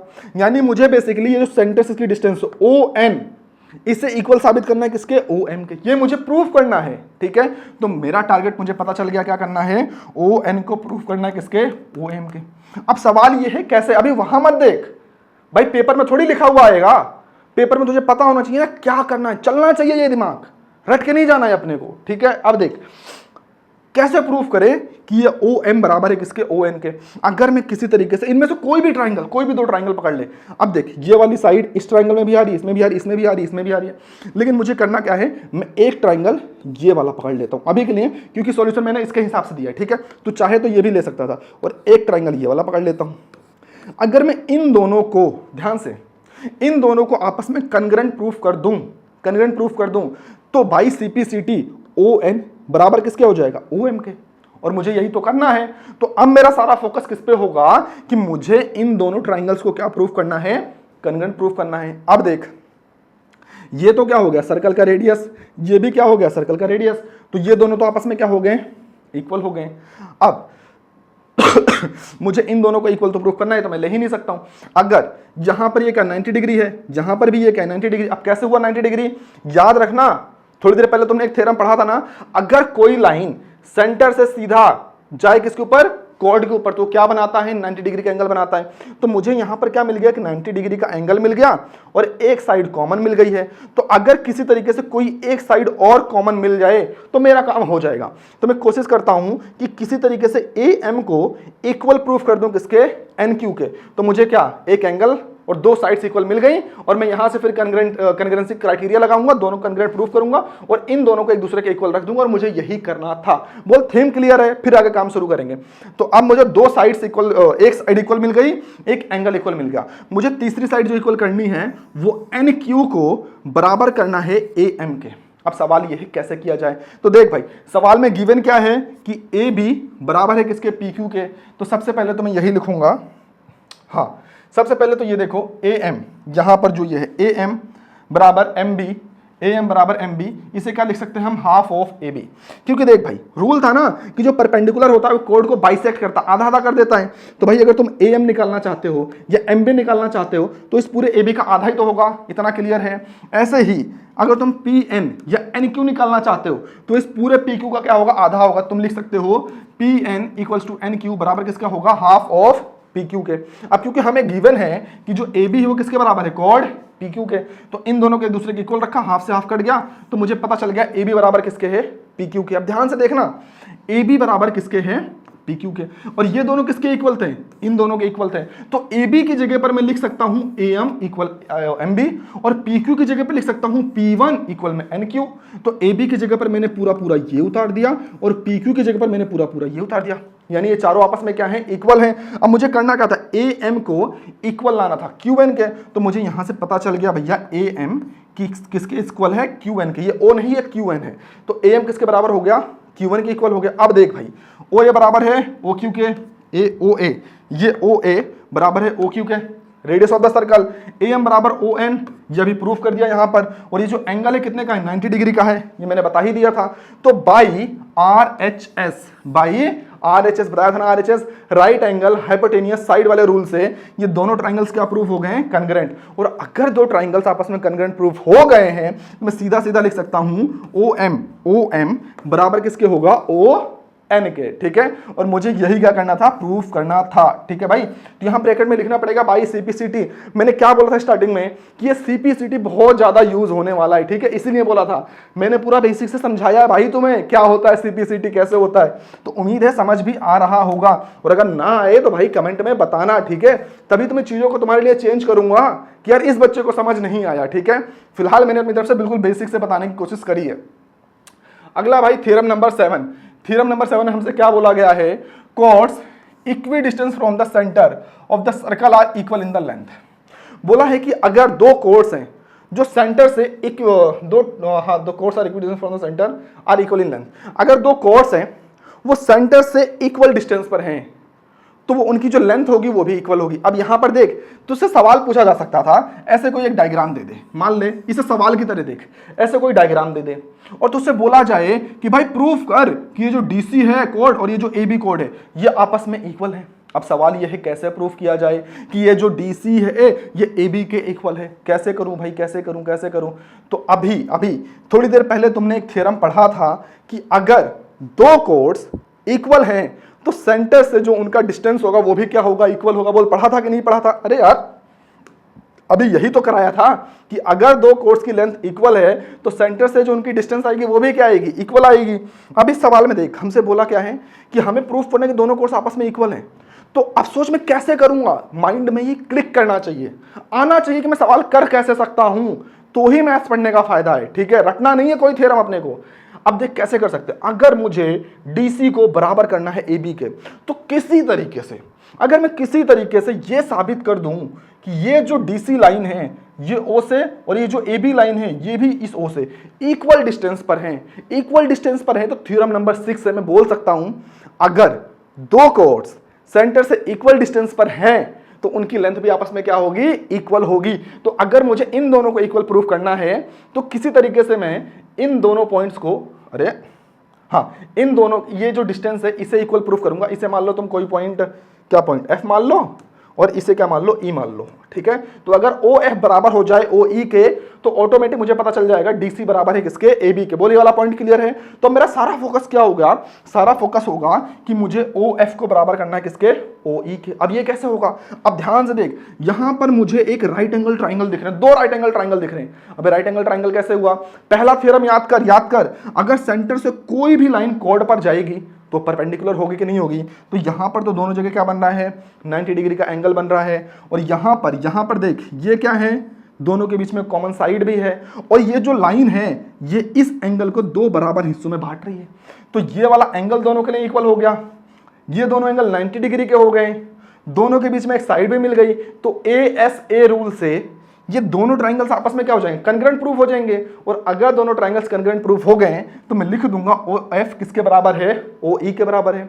इसका मतलब ये दोनों सेंटर से इक्वल डिस्टेंस पर है। और अगर इक्वल डिस्टेंस पर है तो लिखूंगा भाई थ्योरम नंबर 6 डीसी बराबर किसके है, ए बी के। बस इतना ही करना था। पहले तो भाई समझ में आना चाहिए सवाल में करना क्या है, फिर तो ये कहानी लिखोगे। अगर तुम्हें समझ ही नहीं आ रहा सवाल में करना क्या है तो भाई साहब रट के तो नहीं कर सकते मैथ्स को, इस चैप्टर को तो नहीं कर सकते रट के, ठीक है। अब देख करना क्या था अपने को, सबसे पहले तो ये वाला एंगल किसके बराबर है, 90 डिग्री के बराबर। अरे और क्योंकि ये जो लाइन है इन दोनों को बाइसेक्ट कर रही है, बाइसेक्ट मतलब दो बराबर हिस्सों में बांट रही है, तो ये वाला एंगल भी इसके इक्वल होगा। तो वही यहाँ पर लिखा है, ये दोनों इक्वल्स क्या हैं, एक दूसरे के इक्वल है, कुछ ने उसे बाइसेक्ट किया है। अब जो साइड है ओपी दोनों में कॉमन है तो ये भी हो गया। तो बाई AAS रूल दोनों ट्राइंगल्स आपस में क्या हो गए, कंग्रुएंट, मतलब ओ ई बराबर किसके हो गया, ओ एफ के हो गया। और क्योंकि दोनों इक्वल डिस्टेंस पर हैं तो वही वाला थ्योरम लगाएंगे जो भी थ्योरम नंबर 6 पढ़ा था, और सीधा सीधा लिखोगे अगर दो कोर्स सेंटर से इक्वल डिस्टेंस पर है तो उनकी लेंथ भी आपस में क्या होगी, इक्वल होगी। ऐसे सवाल आएंगे, ठीक है भाई। तो यहां पर ये वाला थ्योरम भी हो गया अपना प्रूफ। अब बढ़ते हैं आगे की तरफ। अगला है थ्योरम नंबर 8। थ्योरम नंबर 8 में भाई अपने से क्या बोला है कि अगर कोई दो अनइक्वल कोड है, कोई दो अनइक्वल कोड है, द बिगर, तो जो बड़ी वाली, अब भाई दो अनइक्वल हैं तो एक कोड बड़ी होगी, दूसरी कोड क्या होगी, छोटी होगी। तो बोला है जो बड़ी वाली कोड है वो सेंटर के क्लोजर होगी, while the smaller is the further away, कि जो बड़ी वाली कोड है वो सेंटर के पास होगी और जो छोटी वाली कोड है वो सेंटर से दूर होगी। यही मुझे प्रूफ करना है। हालांकि ये तो रूल है लेकिन प्रूफ तो करना पड़ेगा। तो बेसिकली मैं कंस्ट्रक्शन करूंगा, एक बड़ी कोड बनाऊंगा, एक छोटी कोड बनाऊंगा, ये सेंटर से पास है, ये सेंटर से दूर है। तो मुझे प्रूफ क्या करना है कि जो OM है ये छोटा है और जो ON है ये बड़ा है, ठीक है। ये मुझे प्रूफ करना है। मुझे पता चल गया है कि मुझे ON को बड़ा दिखाना है किससे, OM से। चलो ये तो पता चल गया, ये करना है। सवाल है कैसे करूं, दिमाग चल रहा है कुछ, क्योंकि दिमाग तो चलना चाहिए। वहां देख के थोड़ी करोगे तुम, पेपर में लिखा हुआ नहीं आएगा वहां पे। अब देख यहां पर मैं क्या कर सकता हूं, तो मैं यहां पर भाई कर सकता ये था कि देख यहां पर, अब यहां पर कंकरेंसी का तो कोई रूल चलेगा नहीं क्योंकि यहां पर तो बड़ा प्रूफ करना है, इक्वल थोड़ी प्रूफ करना है। ये एक ट्राइंगल ये दिख रहा है, दूसरा ट्राइंगल ये दिख रहा है, इसी में कोई तिगड़म लगाना पड़ेगा। अब क्या तिगड़म लगाया जा सकता है, यहां पर देख ये बन रहा है 90 डिग्री, यहां पर भी बन रहा है क्या 90 डिग्री। अगर मैं इसके अंदर अप्लाई करूं पाइथागोरस थ्योरम और इसके अंदर भी अप्लाई करूं पाइथागोरस थ्योरम, तो यहां से मैं ये दोनों डिस्टेंस निकाल सकता हूं और पाइथागोरस थ्योरम से डिस्टेंस निकलेगी, वहां से मैं कंपेयर कर लूंगा कि कौन बड़ा है और कौन छोटा है। बोल समझ आ रहा है कि नहीं आ रहा है।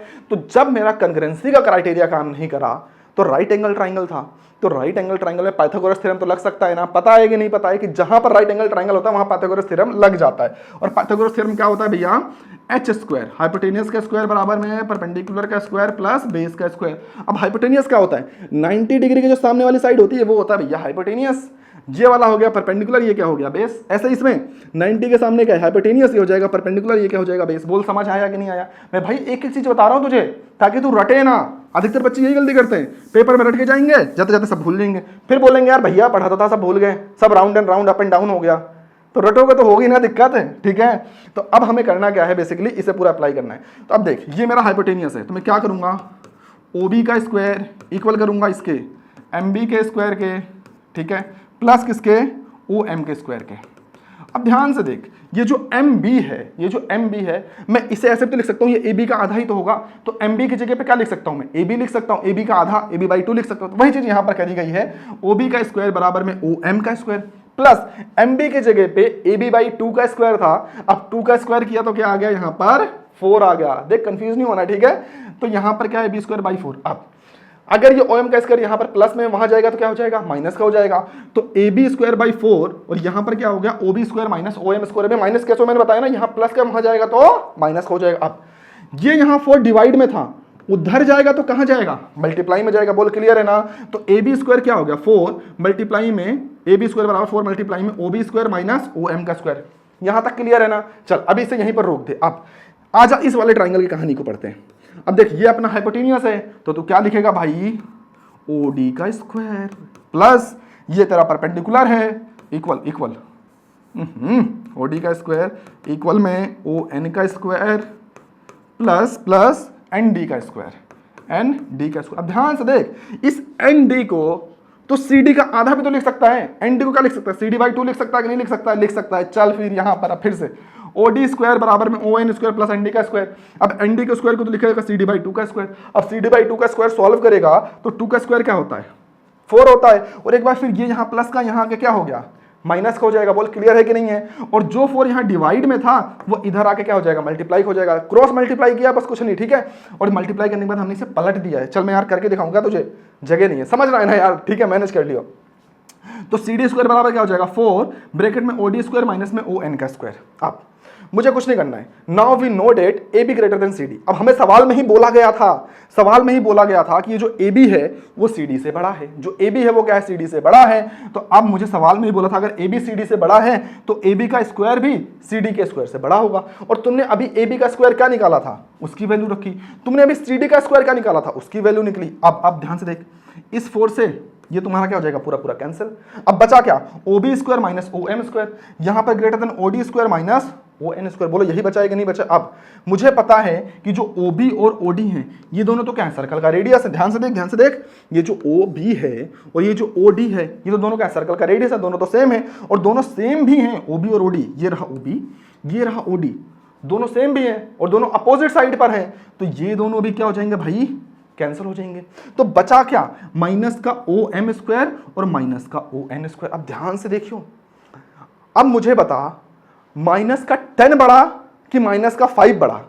ध्यान रखना, जिस नंबर के आगे माइनस लगा होगा और नंबर जितना बड़ा होगा असल में वो उतना ही छोटा है। माइनस बोले तो कर्जा यार, किसी के ऊपर 10 रुपए कर्जा है, किसी के ऊपर 5 रुपए कर्जा है, तो कौन ज्यादा बड़ा हुआ, जिसके ऊपर 5 रुपए कर्जा है, कम कर्जा है उसके ऊपर, ठीक है। तो माइनस में जो नंबर जितना बड़ा असल में उतना ही छोटा होता है। तो क्योंकि OM के आगे माइनस लगा है तो असल में छोटा है, और ON के आगे भी माइनस लगा है लेकिन वो छोटा है, तो असल में वो क्या हो जाएगा, बड़ा हो जाएगा। समझ आ रहा ना।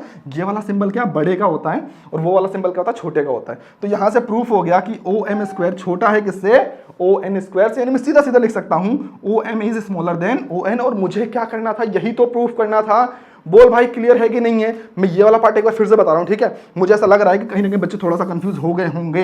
तो देख मैंने क्या बोला कि जिस नंबर के आगे माइनस होगा वो उतना ज्यादा छोटा होगा। अब यहां पे सिंबल लगा है ग्रेटर का, ग्रेटर का मतलब OM बड़ा है। OM क्या है, बड़ा है। अब OM तो बड़ा है लेकिन उसके आगे माइनस है।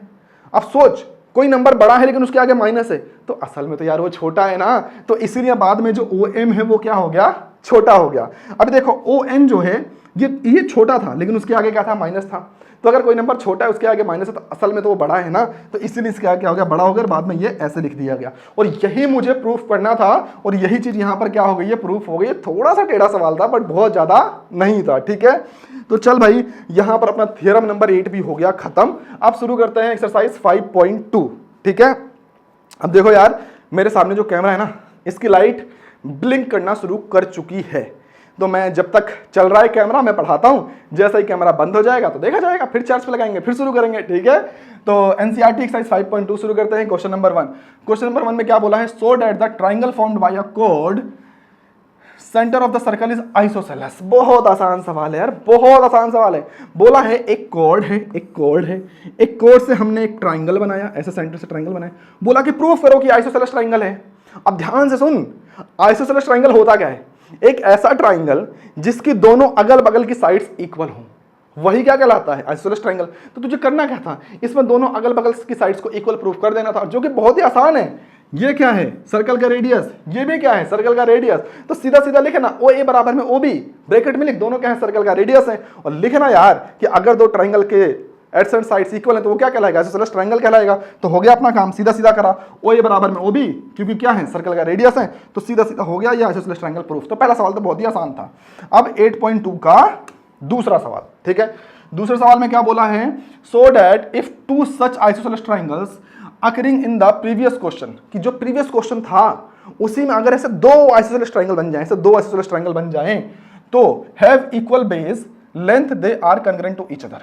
अब बोला है अगर ऐसा ही दो आइसोसेलेस ट्रायंगल बन जाएं तो, अब याद रखियो आइसोसेलेस ट्रायंगल की खास बात पता है क्या होती है, आइसोसेलेस ट्रायंगल की खास बात ये होती है कि ये जो आमने सामने के इसके एंगल्स होते हैं ना, ये भी क्या होते हैं आपस में इक्वल होता है, ये खास बात होती है आइसोसेलेस ट्रायंगल की, ठीक है।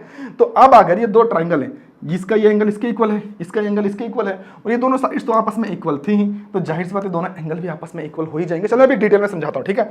फिलहाल हमें इसमें प्रूफ क्या करना था, हमें प्रूफ करना था कि दोनों ट्रायंगल्स आपस में क्या है, कॉन्ग्रुएंट हैं। अब कॉन्ग्रुएंट प्रूफ करना देख इसमें बहुत ही आसान हो गया यार, मैंने भी बताया। तो देख ये वाले ट्रायंगल का रेडियस, ये भी क्या है रेडियस, ये भी क्या है रेडियस, और ये भी क्या है रेडियस है। दोनों साइड से दोनों ट्रायंगल के इक्वल मिल ही चुकी हैं।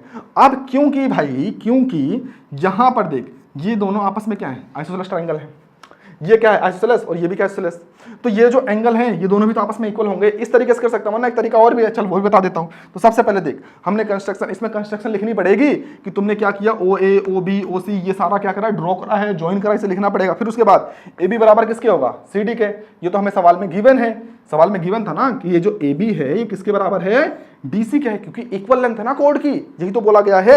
और ये दोनों क्या हैं, रेडाई हैं, तो सीधा सीधा हम ट्रिपल एस रूल से, इतना एंगल वेंगल का तिगड़म करना ही नहीं है, सीधा ट्रिपल एस रूल से प्रूफ कर सकते हैं कि दोनों ट्रायंगल्स क्या है आपस में कॉन्ग्रुएंट है, ठीक है। मैं ज्यादा डीप में चला गया, एंगल वेंगल के चक्कर में उतना नहीं जाना है, सीधा सीधा सवाल में दिया हुआ, मैंने ध्यान नहीं दिया कि जो ये कोड्स जो है वो इक्वल हमें दी गई है सवाल में। तो भाई ट्रिपल एस रूल, दोनों ट्रायंगल आपस में क्या प्रूफ होगा, कॉन्ग्रुएंट। अब एक काम करते हैं यार, पहले कैमरा लगा लेता हूं मैं चार्ज पे, है ना, वरना होगा ये कैमरा बीच में बंद हो जाएगा, पता ही नहीं चलेगा कब बंद होगा, मैं रिकॉर्डिंग करता रह जाऊंगा, ठीक है। तो इसके बाद सारी एक्सरसाइज कराऊंगा एक साथ, ठीक है, शायद 5.5 तक पूरा करा दूंगा, फिर तुम्हारा वही साइक्लिक क्वाड्रिलेटरल बचेगा उसे करा दूंगा, देन 5.6 करा दूंगा, ठीक है। तो लगभग चैप्टर खत्म हो जाएगा, ज्यादा लंबा है नहीं, ठीक है भाई। तो चलो फिर थोड़ा सा कैमरा चार्ज कर लूं, फिर उसके बाद कंटिन्यू करते हैं। तो चलो भाई, कैमरे की बैटरी हो चुकी है एक बार चार्ज, तो फटाफट अपनी जो बची हुई एक्सरसाइज खत्म करते हैं। और अब ना चीजें थोड़ा सा फास्ट करूंगा, वरना लेक्चर बहुत ज्यादा लेंथी हो जाएगा। अभी तक मैंने एक एक चीज आराम से समझाई है ना, अब थोड़ा सा फास्ट फॉरवर्ड करूंगा, ठीक है, एक्सरसाइज सॉल्व कराते वक्त, तो परेशान नहीं होना है। अगला एक्सरसाइज 5.3 शुरू करते हैं। देख भाई सवाल में हमसे पूछा गया, तू पूरा पढ़ लियो, ठीक है, मैं अभी के लिए बता रहा हूं, बस तू ये लास्ट की लाइन काम की है। Why does the perpendicular from the centre of a circle to a code the circle bisects the code. बोला है कि जो परपेंडिकुलर ड्रॉ होता है सर्कल के सेंटर से कोड को, वो बाइसेक्ट क्यों करता है, कैसे करता है, बस हमें यही प्रूफ करना है। हमें बेसिकली ये प्रूफ करना है कि ये जो डंडी है ना, ये जो डंडी जो परपेंडिकुलर है, ये जो परपेंडिकुलर है, ये सर्कल को करता है, ओ कोड को करता है बाइसेक्ट, हमें यही प्रूफ करना है। अब ये वाला प्रूफ तो मैं करवा चुका हूं, तो बेसिकली कुछ नहीं करना, दो ट्राइंगल्स हैं, इन दोनों को पहले क्या प्रूफ कर दो, कॉन्ग्रुएंट प्रूफ कर दो। और जैसे ही ये प्रूफ हो जाएगा कॉन्ग्रुएंट, तो क्या हो जाएगा, एम बराबर किसके प्रूफ हो जाएगा, एमबी के। और अगर दोनों एक दूसरे के इक्वल है तो मतलब कि इस लाइन ने इन दोनों क्या किया है, बाइसेक्ट ही तो किया है। बाइसेक्ट मतलब कि दो बराबर हिस्सों में बांट दिया, ठीक है। तो यहां पर वही चीजें की गई हैं, पहले इन्हें क्या प्रूफ किया, कॉन्ग्रुएंट, किससे, आरएचएस रूल से। अब ये सब पहले मैं करा चुका हूं, इसलिए थोड़ा सा तेज करा रहा हूं, ठीक है। पूरा लेक्चर अगर देखा है तो पीछे पता होगा मैंने सब कराया है। तो सीधा सीधा एम किसके बराबर हो जाएगा, एमबी के। यार तो डायरेक्ट अपना थ्योरम ही है ना। अब ये मत बोलना भैया आपने तेजी में करा दिया, यार पीछे करा के आया हूं, थोड़ा सा फास्ट करेंगे ना चीजों को, ठीक है। चल अब आते हैं अगले सवाल पर, ठीक, ये थोड़ा अलग है, इसे अच्छे से कराता हूं। इसमें बोला है an isosceles triangle ABC is inscribed a circle with AB बराबर AC so that the altitude from A to BC passes through the centre of the circle. देख केस कुछ ऐसा है कि एक सर्कल है और उसके अंदर एक ट्राइंगल बंद है। और इस ट्राइंगल की खास बात क्या है कि इसकी जो ये वाली साइड है AB और ये वाली जो साइड है AC, दोनों एक दूसरे के इक्वल है। और जब किसी ट्राइंगल की दो अगल बगल की साइड से इक्वल हो, बोल वो क्या कहलाता है, आइसोसेलेस ट्राइंगल कहलाता है, ठीक। अब बोला इस ट्राइंगल का जो एल्टीट्यूड है, एल्टीट्यूड बोले तो ऊंचाई। अब ऊंचाई पता करने के लिए क्या करते हैं, सीधा बेस से यहां टॉप तक लाइन खींचते हैं। अब आइसोसेलेस ट्रायंगल की बात याद रखना, एक खास बात बस, तुम्हारा सारा सवाल ये हो जाएगा, ठीक है। हमसे सवाल में बोला ये था कि अब हमें प्रूफ क्या करना था, हमें प्रूफ करना था कि ये जो एल्टीट्यूड है ना आइसोसेलेस ट्रायंगल की जो लाइन है, ये प्रूफ करो कि ये लाइन सर्कल के सेंटर से होके जा रही है। यही अपने को क्या करना है, प्रूफ करना है। अब सवाल यह है कैसे किया जाए, तो ध्यान से बस एक छोटी सी लाइन है, अगर तुझे वो समझ आ गई तो सारा खेल हो जाएगा। बस कि एक प्रॉपर्टी होती है कि जो हमारा आइसोसेलेस ट्रायंगल होता है ना, ये जो आइसोसेलेस ट्रायंगल होता है, ठीक है, इसका जो एल्टीट्यूड होता है, ध्यान से इसका जो एल्टीट्यूड होता है, जो बीच से लाइन खींचते हैं, ये ट्रायंगल की, जो आइसोसेलेस ट्रायंगल की तीसरी साइड होती है, इसे करता है बाइसेक्ट। बस इतना याद रखियो, आइसोसेलेस ट्रायंगल, इसका जो एल्टीट्यूड वाली लाइन आती है, ये तो थर्ड साइड होती है, उसे क्या करता है, बाइसेक्ट करता है। यानी अगर ये आइसोसेलेस ट्रायंगल का एल्टीट्यूड है तो इसने इस तीसरी साइड को क्या किया होगा, बाइसेक्ट किया होगा। और अभी पीछे तुम थ्योरम पढ़ के आए हो, अगर सर्कल के अंदर, अब सब कुछ भूल जा, सिर्फ ये वाली लाइन देख, BC, ये क्या है, सर्कल का कोड है, और ये एक लाइन ऊपर से आ रही है जो कि इस लाइन को क्या कर रहा है, बाइसेक्ट कर रहा है। और अगर तुम्हें वो थ्योरम याद हो, अगर कोई लाइन आ रही है इस कोड के ऊपर जो कि इस कोड को कर रही है बाइसेक्ट, तो इसका मतलब वो लाइन आ रही है सेंटर से और ये लाइन इस कोड पे क्या होगी, परपेंडिकुलर होगी। अब यहां पे तुम्हें लिखना पड़ेगा थ्योरम इससे कि ये लाइन इसे बाइसेक्ट कर रही है, इसका मतलब ये सेंटर से आ रही है, सर्कल के सेंटर से इस पे परपेंडिकुलरली आएगी। और हमें यही तो प्रूफ करना था कि ये जो लाइन है ये क्या है, सर्कल के सेंटर से होकर के जाएगी। समझ आया कुछ?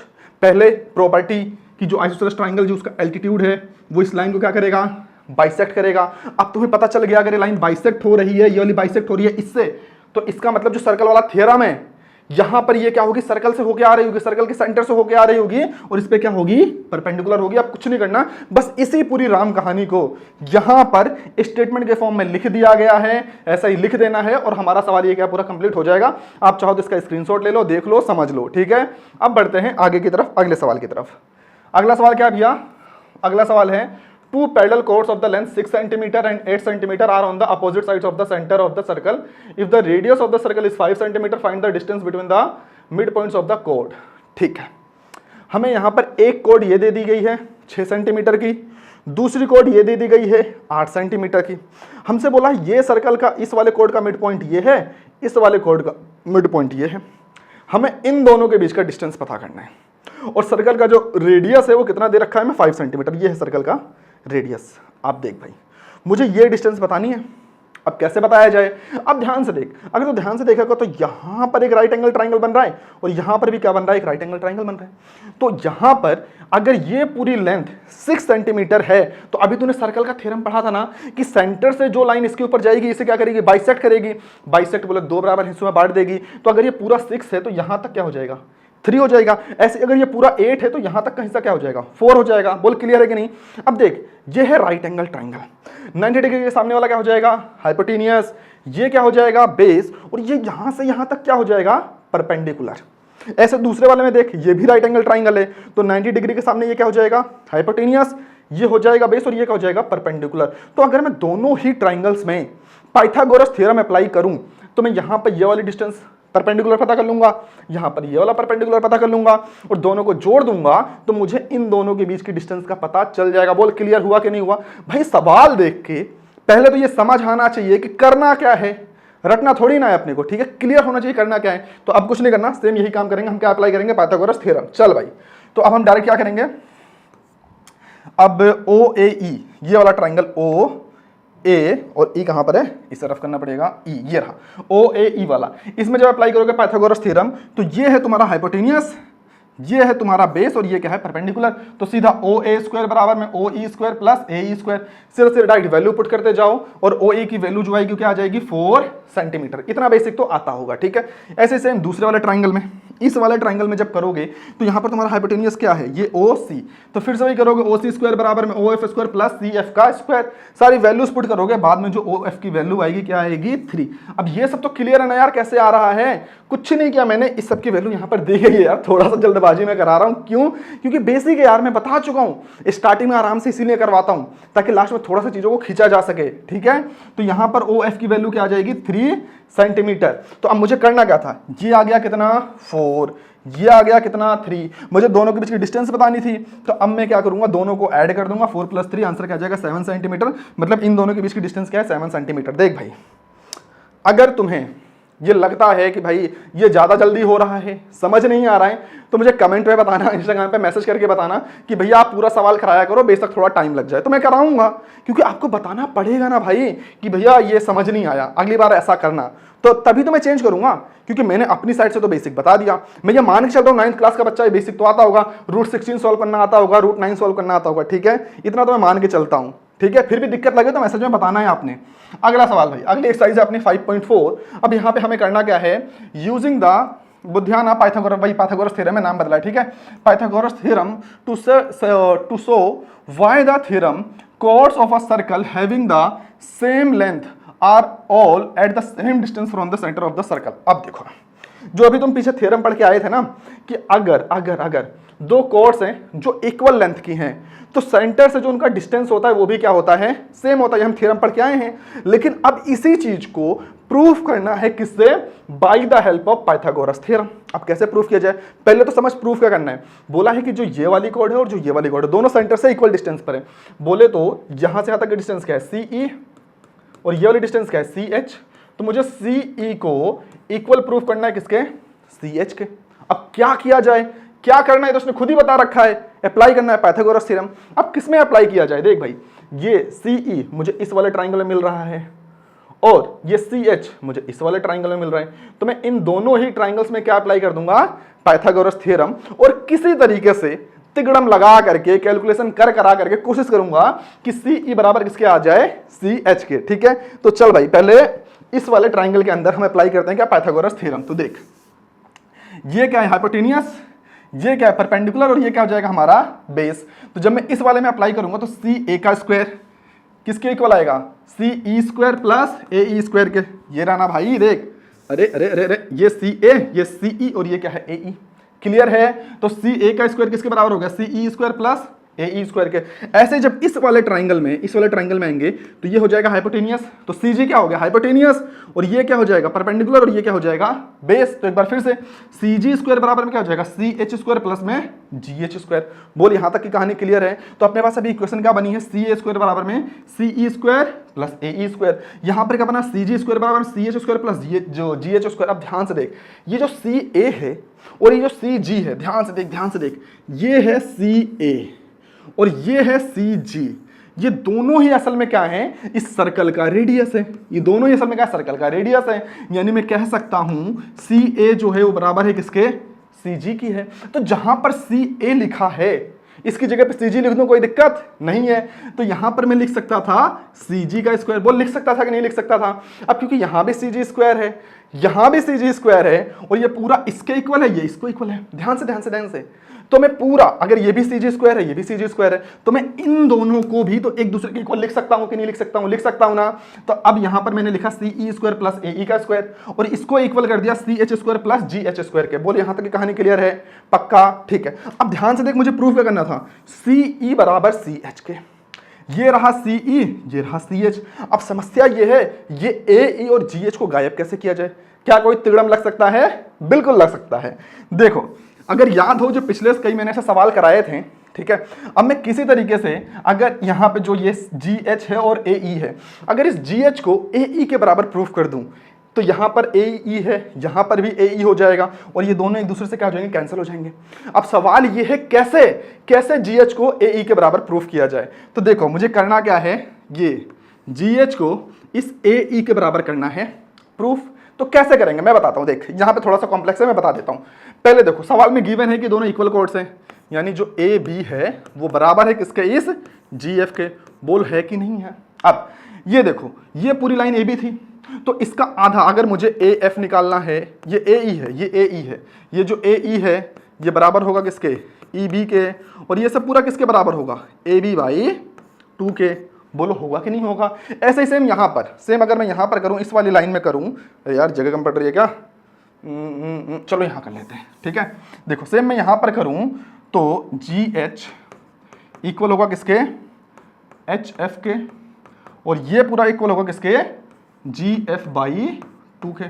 बोलो, होगा कि नहीं होगा। अब क्योंकि सवाल में हमें गिवन है कि AB बराबर है किसके, GF के। AB किसके बराबर है, GF के। तो अगर मैं यहां से इन दोनों को इक्वल रखूं, इन दोनों क्या करूं, इक्वल रखो, तो 2 से 2 कैंसिल हो जाएगा, तो मैं डायरेक्ट यहां से 2 से 2 क्या कर दूंगा, कैंसिल। तो अगर मैं AB बराबर रखूं GF के, AB किसके बराबर रखूं, GF के, तो ये पूरा किसके बराबर था, GH और HF के, और ये पूरा किसके बराबर था, AE और EB के। तो AB की जगह मैं क्या रख दूंगा, AE और इक्वल में EB, और ये GF किसके बराबर आया था, GH इक्वल में HF के।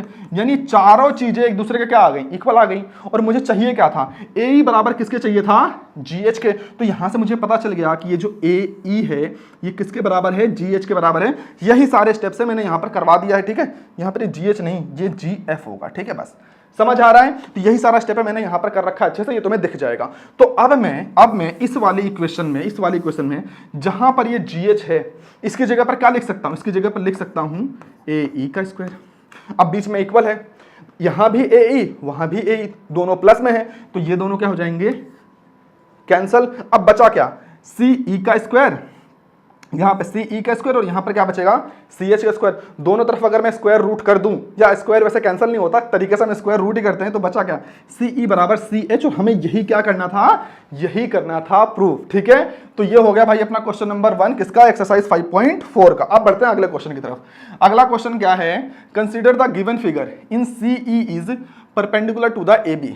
ये हमें डायग्राम दे रखा है, बोला है कि ये जो CE है ये परपेंडिकुलर है किस पे, AB पे, ठीक है। CH is perpendicular to GH, ये जो CH है ये परपेंडिकुलर है किस पे, यहां पे, एंड CE बराबर CH। ये जो CE है और ये CH दोनों क्या है, इक्वल है, सो डेट AB बराबर GF। हमें क्या प्रूफ करना है कि ये जो लाइन है और जो ये जो लाइन है दोनों आपस में इक्वल है। मतलब जो पिछला सवाल कराया है ना, जस्ट उसी का उल्टा है। पिछले सवाल में अभी क्या करा आपने कि इक्वल डिस्टेंस दे रखी थी, कोड को इक्वल प्रूफ करा। अभी क्या है, कोड इक्वल दे रखी है, अपने को ये प्रूफ करना है, ठीक है। मैंने उल्टा बोल दिया क्या, हाँ, इस बार सेंटर से बोल रखा है कि इक्वल है, अपने को कोड इक्वल प्रूफ करनी है। अब कैसे कर सकते हैं देख, अब यहां पर ये तो बोला नहीं है कि पाइथागोरस से करना है कि कैसे करना है, तो अपन कॉन्ग्रुएंट वाले रूल से कर देंगे इस सवाल को, ठीक है। तो पहला अपना टारगेट क्या है, अपना टारगेट है AB को इक्वल प्रूफ करना है किसके, GF के। ये जो लाइन है इसे प्रूफ करना है किसके, इसके इक्वल। अब कैसे करा जाए, दिमाग लगा कैसे कर सकते हैं, ध्यान से देख। एक राइट एंगल ट्राइंगल यहां पर बन रहा है, एक राइट एंगल ट्राइंगल यहां पर बन रहा है, ठीक है। तो अगर मैं किसी तरीके से इन दोनों को कॉन्ग्रुएंट प्रूफ कर दूं, तो यहां से क्या होगा, ये वाली साइड इसके इक्वल आ जाएगी, ये वाली साइड किसके इक्वल आ जाएगी, इसके इक्वल आ जाएगी। और क्योंकि ये इसे क्या करती है, बाइसेक्ट तो करती है, तो यानी जितना ये होगा उतना ये होगा, जितना ये होगा इतना ये होगा। तो हम डायरेक्टली यहां से क्या कर पाएंगे, दोनों को सॉल्व कर पाएंगे। फिलहाल के लिए अभी जो मैंने बोला, इन दोनों को पहले कॉन्ग्रुएंट प्रूफ करते हैं, कैसे, चल भाई देख। तो अपन सीधा सीधा क्या करेंगे, CA बराबर किसके रख देंगे, CG के। CA क्या है, इधर इधर इधर इधर, ये है CA और ये क्या है CG, दोनों क्या है, सर्कल के रेडियस हैं। अगला है CE बराबर CH, ये तो हमें गिवन ही है। CE और जो CH ये दोनों आपस में क्या है, इक्वल ही। ये तो हमें सवाल के अंदर दे ही रखा है कि सेंटर से दोनों की डिस्टेंस क्या है, सेम है। उसके बाद दोनों का यहाँ पे जो एंगल बन रहा है कितना बन रहा है, 90 डिग्री ही बन रहा है। तो बाई द RHS क्राइटेरिया, याद है ना मैंने पढ़ा था कॉन्ग्रुएंसी का क्राइटेरिया, तो बाई द RHS क्राइटेरिया हम कह सकते हैं दोनों ट्राइंगल्स के आपस में कॉन्ग्रुएंट हैं।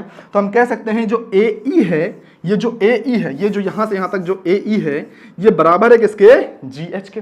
और अगर मैं दोनों तरफ 2 से मल्टीप्लाई कर दूं तो 2E बराबर किसके हो जाएगा, 2GH के। अब ध्यान से देख, अगर मैं इस AE का डबल करूं, इस AE का डबल करूं तो क्या मिलेगा, AB ही तो मिलेगा। अगर मैं इस GH के डबल करूं तो बोल क्या मिलेगा, GF ही तो मिलेगा। इतना तो पढ़ा के आया ना कि यहाँ पे जो परपेंडिकुलर होता है इसे बाइसेक्ट करता है, वही रूल चल रहा है, ठीक है। तो मुझे पता चल गया 2AE बराबर होगा AB के, और ये जो 2GH होगा बराबर किसके होगा, GF के, ठीक है। और अपने को यही करना था प्रूफ। तो भाई देख, एक एक सवाल में एक साथ कई सारे थ्योरम्स अप्लाई होंगे। थोड़ा सा टेढ़ा चैप्टर तो है, लेकिन अगर बेसिक्स क्लियर होंगे तो बहुत ज्यादा दिक्कत नहीं आएगी, ठीक है। चलो अब बढ़ते हैं अगले सवाल की तरफ। तो अपना अगला क्वेश्चन क्या है, solve the previous question using the वही पाइथागोरस थ्योरम। ये जो अभी हमने पिछला सवाल करा ना, कौन सा तरीके से करा हमने पिछला सवाल, कॉन्ग्रुएंट मेथड से कर दिया।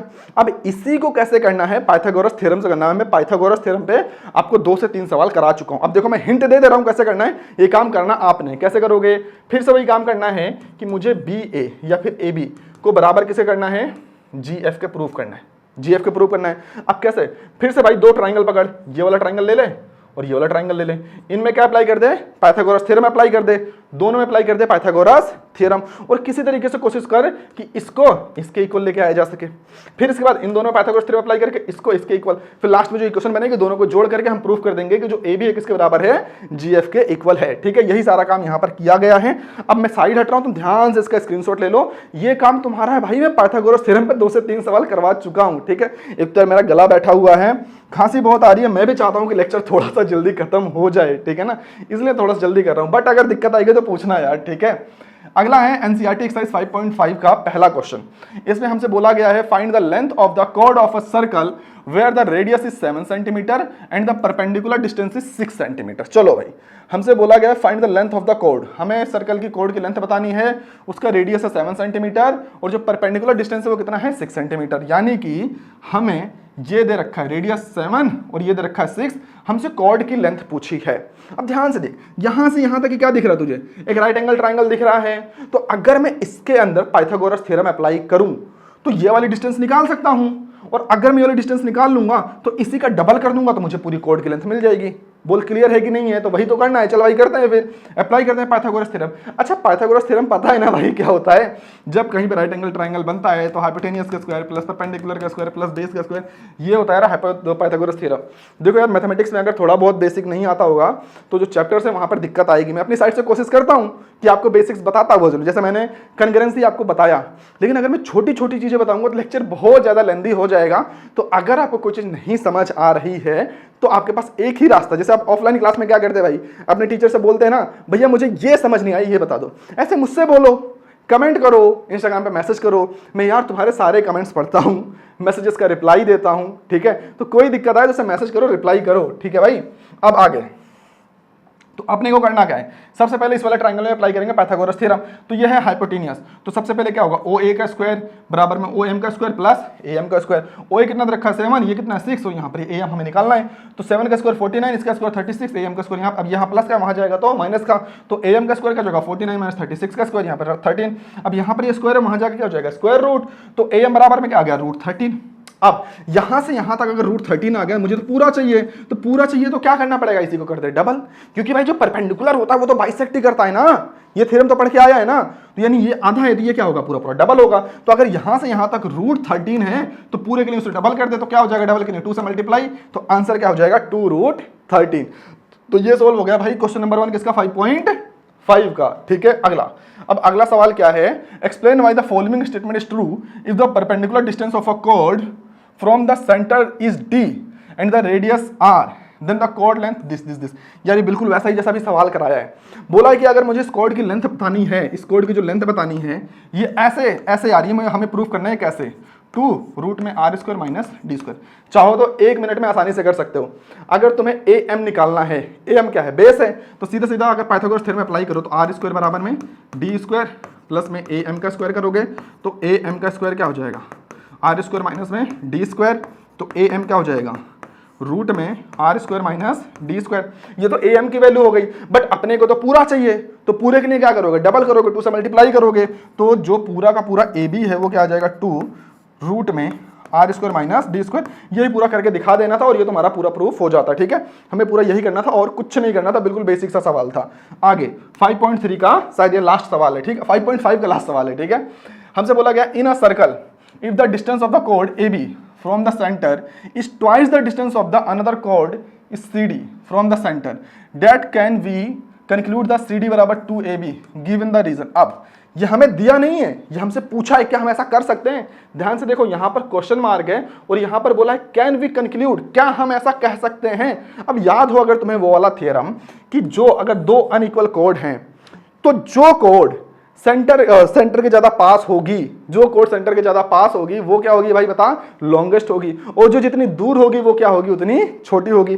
तो इसने बोला है कि अगर कोई कोड सेंटर से 2 गुना पीछे है और एक 2 गुना पास, मतलब 2 का डिफरेंस है, तो क्या उनकी लेंथ में भी यही चीज देखने को मिलेगी। तो इसका आंसर है भाई नहीं, ऐसा कोई रिलेशन नहीं होता। हम ये तो कह सकते हैं कि जो कोड लंबी है इसका मतलब जो कोड सेंटर से दूर है इसका मतलब वो छोटी है, और जो सेंटर के पास है इसका मतलब वो बड़ी है। यानी जो CD है क्योंकि ये सेंटर के पास है तो ये बड़ी होगी, और ये सेंटर से दूर है तो ये क्या होगी, छोटी होगी। लेकिन ये कह पाना कि ये एग्जैक्टली 2 गुना होगी, तो ऐसा कोई रिलेशन नहीं होता है, ये हम ऐसा नहीं कह सकते हैं, ठीक है। ये पूरा रिलेशन यहाँ पे इसका आंसर मैंने लिख दिया है, आप इसे पूरा पूरा देख सकते हो। देख यार, मैंने स्टार्टिंग में बोला था ना लेक्चर थोड़ा सा 2-3 टुकड़ों में होगा, अब मुझे क्या हो रहा है, फिर से गले में हो रही है जलन, तो बस एक टेक और लगेगा, इसके बाद पूरा खत्म हो जाएगा चैप्टर, ठीक है। एक बार और मैं थोड़ा सा गर्म पानी करके वो ठीक कर लूँ गला वाला अपना, फिर उसके बाद आकर के इसका जो बचा हुआ पार्ट है, शायद 4-5 थ्योरम रहती हैं और एक्सरसाइज 5.6 रहती है, उसके बाद जो छोटे मोटे सवाल हैं वो, ठीक है, पूरा चैप्टर कर देंगे खत्म। तो ज़्यादा बड़ा चैप्टर अब बचा नहीं है, तो एक बार और बस एक लास्ट टेक, ठीक है, फिर आके मैं पूरा खत्म कराता हूँ। चलो भाई चैप्टर करते हैं खत्म। आज बहुत ज्यादा टेक हो गया ना, 4 टुकड़ों में बन गई शायद वीडियो, लेकिन अब नहीं, अब कोई ब्रेक नहीं होगा, अब लेक्चर सीधा खत्म होगा, ठीक है। तो अगला टॉपिक अपना क्या है, angle subtended by an arc of the circle. अब देख, मैंने तुझे बताया था आर्क क्या होता है, सर्कल पे जब अपन ऐसे ऐसे दो, अरे गई क्या लाइट है, अरे डर लग जाता है भाई, मेरे लेक्चर में लाइट बहुत जाती है, अरे चल क्या रहा है यार, एक तो तबीयत नहीं ठीक है, दूसरा यहाँ पर इतनी सारी दिक्कतें चल रही है ना। 2 पॉइंट हैं। अब मैंने बोला था यहां से यहां तक की लेंथ क्या कहलाती है, माइनर आर्क, और ये वाला क्या कहलाता है, मेजर आर्क। देख भाई, मेरी ना आवाज अब थोड़ी थोड़ी धीरे होने वाली, ठीक है, मैं शुरू से कहता रहा हूं, गला बैठ रहा है, एनर्जी भी गई, ठीक है, तो थोड़ा सा वॉल्यूम डाउन होने वाला है, मैनेज कर लियो। तो हमसे बोला गया है कि ये जो आर्क एंगल फॉर्म करती है यहां पे सेंटर पे, इसे क्या बोलते हैं, angle subtended by an arc. अब जो ये वाला एंगल है ये तो नॉर्मल एंगल है, अब जो ये पीछे वाला एंगल देखते हैं ना, इसे बोलते हैं हम रिफ्लेक्स एंगल। समझ आ रहा है, जो ये माइनर आर्क का एंगल अंदर का एंगल है तो एंगल ही है, ठीक है, इसे हम बोलते हैं रिफ्लेक्स एंगल, मतलब ये 180 से बड़ा हो जाता है तो उसे क्या बोलते हैं, रिफ्लेक्स एंगल, ठीक है, इतना तुमने पढ़ा होगा। अब यहां पर हमें पढ़ने हैं 2, 3, 4 थ्योरम अभी और पढ़नी, ठीक है। चल सबसे पहले थ्योरम करते हैं, theorem number 9, angle subtended by an chord any point of the remaining part of the circle, ठीक है। ये क्या थ्योरम है भाई, नहीं इसमें कुछ ये वो सही नहीं है, दूसरी हेडिंग में पढ़ता हूं, ठीक है। यहां पर है थ्योरम क्या है, the angle subtended by an arc the centre is double the angle subtended by an any point of the circle. देखो ये कह क्या रहा है कि अगर एक आर्क के द्वारा सर्कल पर 2 एंगल बनते हैं, चलो मैं तुम्हें बना के दिखाता हूं, जैसे कि ये सर्कल है, ठीक है, ये सर्कल है अपना, अब यहां पर ये आर्क है, ये इसका सेंटर है। अब ये आर्क से एक एंगल यहां पर बन सकता है और एक एंगल यहां पे कहीं बन सकता है। तो बोला ये गया है कि यहां सेंटर पर जो एंगल बनेगा ना, ये हमेशा डबल होगा उस एंगल के जो सर्कल के किसी और हिस्से में बन रहा है। मतलब सर्कल पे बना, सेंटर पे बना एंगल हमेशा डबल ही होगा, जो एंगल चाहे यहां बने कहीं पर भी बने, हर एंगल इससे डबल होगा, इससे, यानी जो सेंटर पे बनेगा वो हमेशा क्या होगा, डबल होगा। और अपने को अब यही क्या करना है, प्रूफ करना है। अब कैसे प्रूफ करना है, चलो भाई समझते हैं कहानी को। तो यहां पर 3-4 केस है, बट तुम्हें एक केस ये वाला लेके चलना है, ठीक है, इसी से मैं पूरा समझा दूंगा। अब इस प्रॉपर्टी को, इस प्रूफ को समझने से पहले तुम्हें एक छोटा सा कंसेप्ट आना चाहिए, ट्राइंगल का ही है, ठीक है। वो कंसेप्ट क्या है, देखो अब तुमने पढ़ा होगा ट्राइंगल की एक प्रॉपर्टी होती है कि ट्राइंगल के अंदर ये जो बाहर वाला होता है एंगल, ये क्या कहलाता है भाई, एक्सटीरियर एंगल कहलाता है। और ये जो एक्सटीरियर एंगल होता है ना, ये इन दोनों एंगल्स के सम के इक्वल होता है। बस ये प्रॉपर्टी याद रखना, सारा काम हो जाएगा, ठीक है। ट्राइंगल के अंदर ये जो एक्सटीरियर एंगल होता है ये दोनों अपोजिट एंगल्स के सम के इक्वल होता है, ठीक है। और आइसोसेलेस ट्राइंगल की बात तो याद ही है ना कि आइसोसेलेस ट्राइंगल में जो अब साइड्स होती हैं, एडजेसेंट साइड्स होते हैं, उनके सामने सामने के एंगल क्या होते हैं, इक्वल होते हैं। 2 प्रॉपर्टी याद रखना, अपना खेल इसी में हो जाएगा, ये प्रूफ हम कर पाएंगे। अब देख यहां पर पहले मुझे प्रूफ क्या करना है, ये वाला एंगल है सेंटर का, अरे यार चल क्या रहा है भाई, यानी ये POQ, ये एंगल है सेंटर का, तो ये एंगल, ये जो POQ है, मुझे यही तो प्रूफ करना है। ये जो POQ है ये इसका डबल है, बोले तो डबल है किसका, 2PAQ का। ये मुझे क्या करना है, प्रूफ करना है। अब कैसे प्रूफ किया जाए, इसके लिए मैंने यहां से सेंटर से एक ऐसे लाइन खींची है, ठीक है। अब देख एक ट्राइंगल ये बन गया है, एक ट्राइंगल ये बन गया, ध्यान से देखना, ठीक है। अब इस वाले ट्राइंगल में देख, इस वाले ट्राइंगल में यहां पर ये लाइन ऐसे बाहर जा रही है ना, तो ये वाला ट्राइंगल के बाहर का हिस्सा है, तो ये कहलाएगा एक्सटीरियर एंगल, जो भी बताया था। और ये जो एक्सटीरियर एंगल है ना, ये इसके और इसके सम के इक्वल होगा। ऐसे ही इस वाले ट्राइंगल में देख, इस वाले ट्राइंगल में भी देख, अब जो ये वाला हिस्सा है ये है बाहर का एंगल, ये सिर्फ इतना हिस्सा कह रहा हूं मैं, ये देख इसका ये वाला हिस्सा, ये क्या एक्सटीरियर एंगल है। और जो ये वाला एंगल है ये इसके, इस वाले एंगल के और इस वाले एंगल के सम के इक्वल होगा कि नहीं होगा, होगा ना, पक्का। तो अब यही चीज वहां पर लिखी गई है, मैं तुझे भी फटाफट एक कर बताता हूं, ठीक है। तो सबसे पहले देख इस वाले ट्राइंगल में AQB यहां पर, ये रहा ट्राइंगल ओ ए क्यू कहाँ पे है, ओ ए क्यू, हाँ यही वाला ट्राइंगल है। अब इसमें देखिए यहाँ तक ना यही सारी बातें लिखी गई हैं जो मैंने अभी तक बताई हैं, तो फटाफट एक बार देख ले। अब इसके बाद क्या होगा, यहाँ पर देखो ओ ए क्यू इक्वल होगा एंगल ओ ए क्यू के। अब देख भाई ये वाली इसकी बात करी जाए, उसकी इसकी देख जो ये वाला एंगल है और जो ये वाला एंगल है, ये दोनों बोले एक दूसरे के इक्वल होंगे कि नहीं होंगे, क्यों? क्योंकि देख ये भी क्या है, सर्कल का रेडियस है, ये भी क्या है, सर्कल का रेडियस है। और अगर किसी ट्राइंगल की दोनों साइड से इक्वल हो तो बोल वो क्या कहलाता है, आइसोसेलेस ट्राइंगल। और आइसोसेलेस ट्राइंगल की खास बात क्या होती है कि दोनों अपोजिट एंगल्स क्या होते हैं, आपस में इक्वल होते हैं। ठीक है, तो मैं यहां से कह सकता हूं कि ये दोनों एंगल्स आपस में क्या होंगे, इक्वल होंगे। यार मैं काम करता हूं तो पूरा बताते चलता हूं, वरना ये तुम्हारे लिए हो जाएगा थोड़ा सा कंफ्यूजिंग कि यहाँ पे क्या लिखा कैसे लिखा। चलो फिर थोड़ा सा टाइम लेते हैं पर तुम्हें बता देता हूं। देखो सबसे पहले तो एक्सटीरियर एंगल क्या है हमारा, ये है ये है क्यू ओ बी। ठीक है, अब इसने क्या लिया है ओ यहाँ पे, हाँ बी ओ क्यू। चलो इसने बी ओ के लिए एक्सटीरियर एंगल।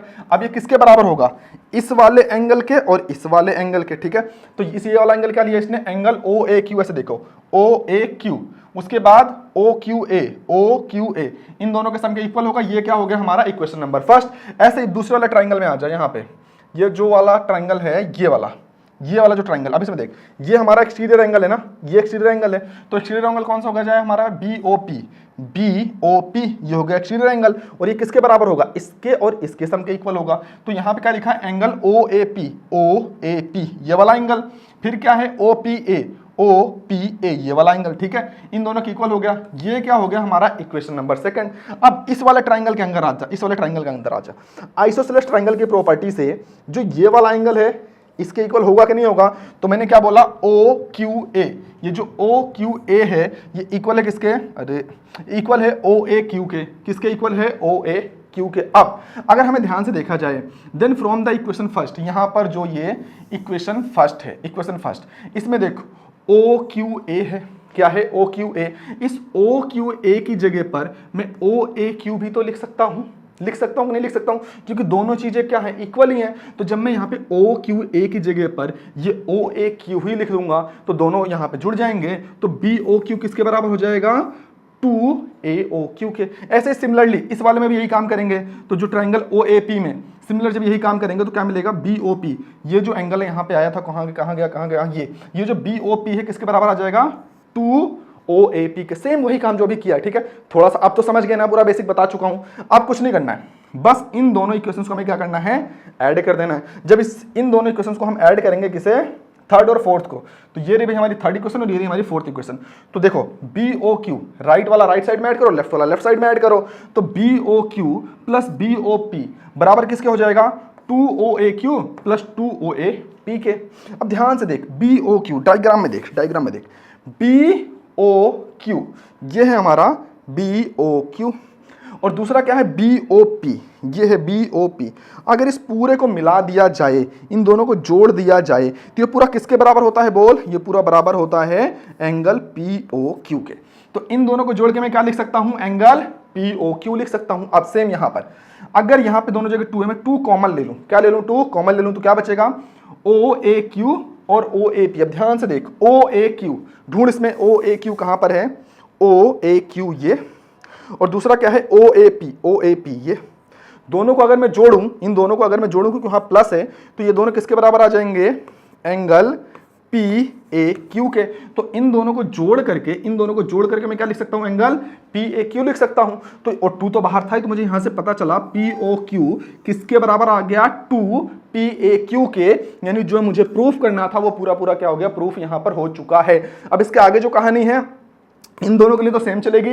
रिफ्लेक्स के लिए कुछ नहीं करना होता, बस जहां पर एंगल POQ लिखा है उसकी जगह पे क्या लिख देते हैं, रिफ्लेक्स लिख देते हैं, काम हो जाता है। फिलहाल तुम्हारा मतलब सिर्फ इस एक से है, ये प्रॉपर्टी याद रखना, सवाल हो जाएगा। ठीक है, अब आगे बढ़ते हैं अगले थ्योरम की तरफ। ठीक है भाई, थोड़ा सा ज्यादा लेक्चर लेंदी हो रहा है ना। हाँ, अगला थ्योरम का थ्योरम नंबर 10 बोला है, angles in the same segment of the circle are equal. अब बोल, सेगमेंट की कहानी बताई थी कि नहीं बताई थी, कि ये जो कोड होता है सर्कल को 2 हिस्सों में बांट देता है। ये वाला होता है माइनर सेगमेंट और ऊपर वाला क्या होता है, मेजर सेगमेंट।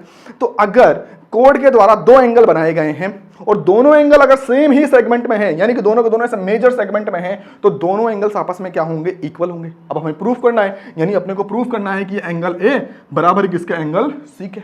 सवाल है कैसे कैसे प्रूफ किया जाए। तो अभी जो पिछला थ्योरम पढ़ा है उसी का इस्तेमाल करेंगे। क्या था पिछला थ्योरम कि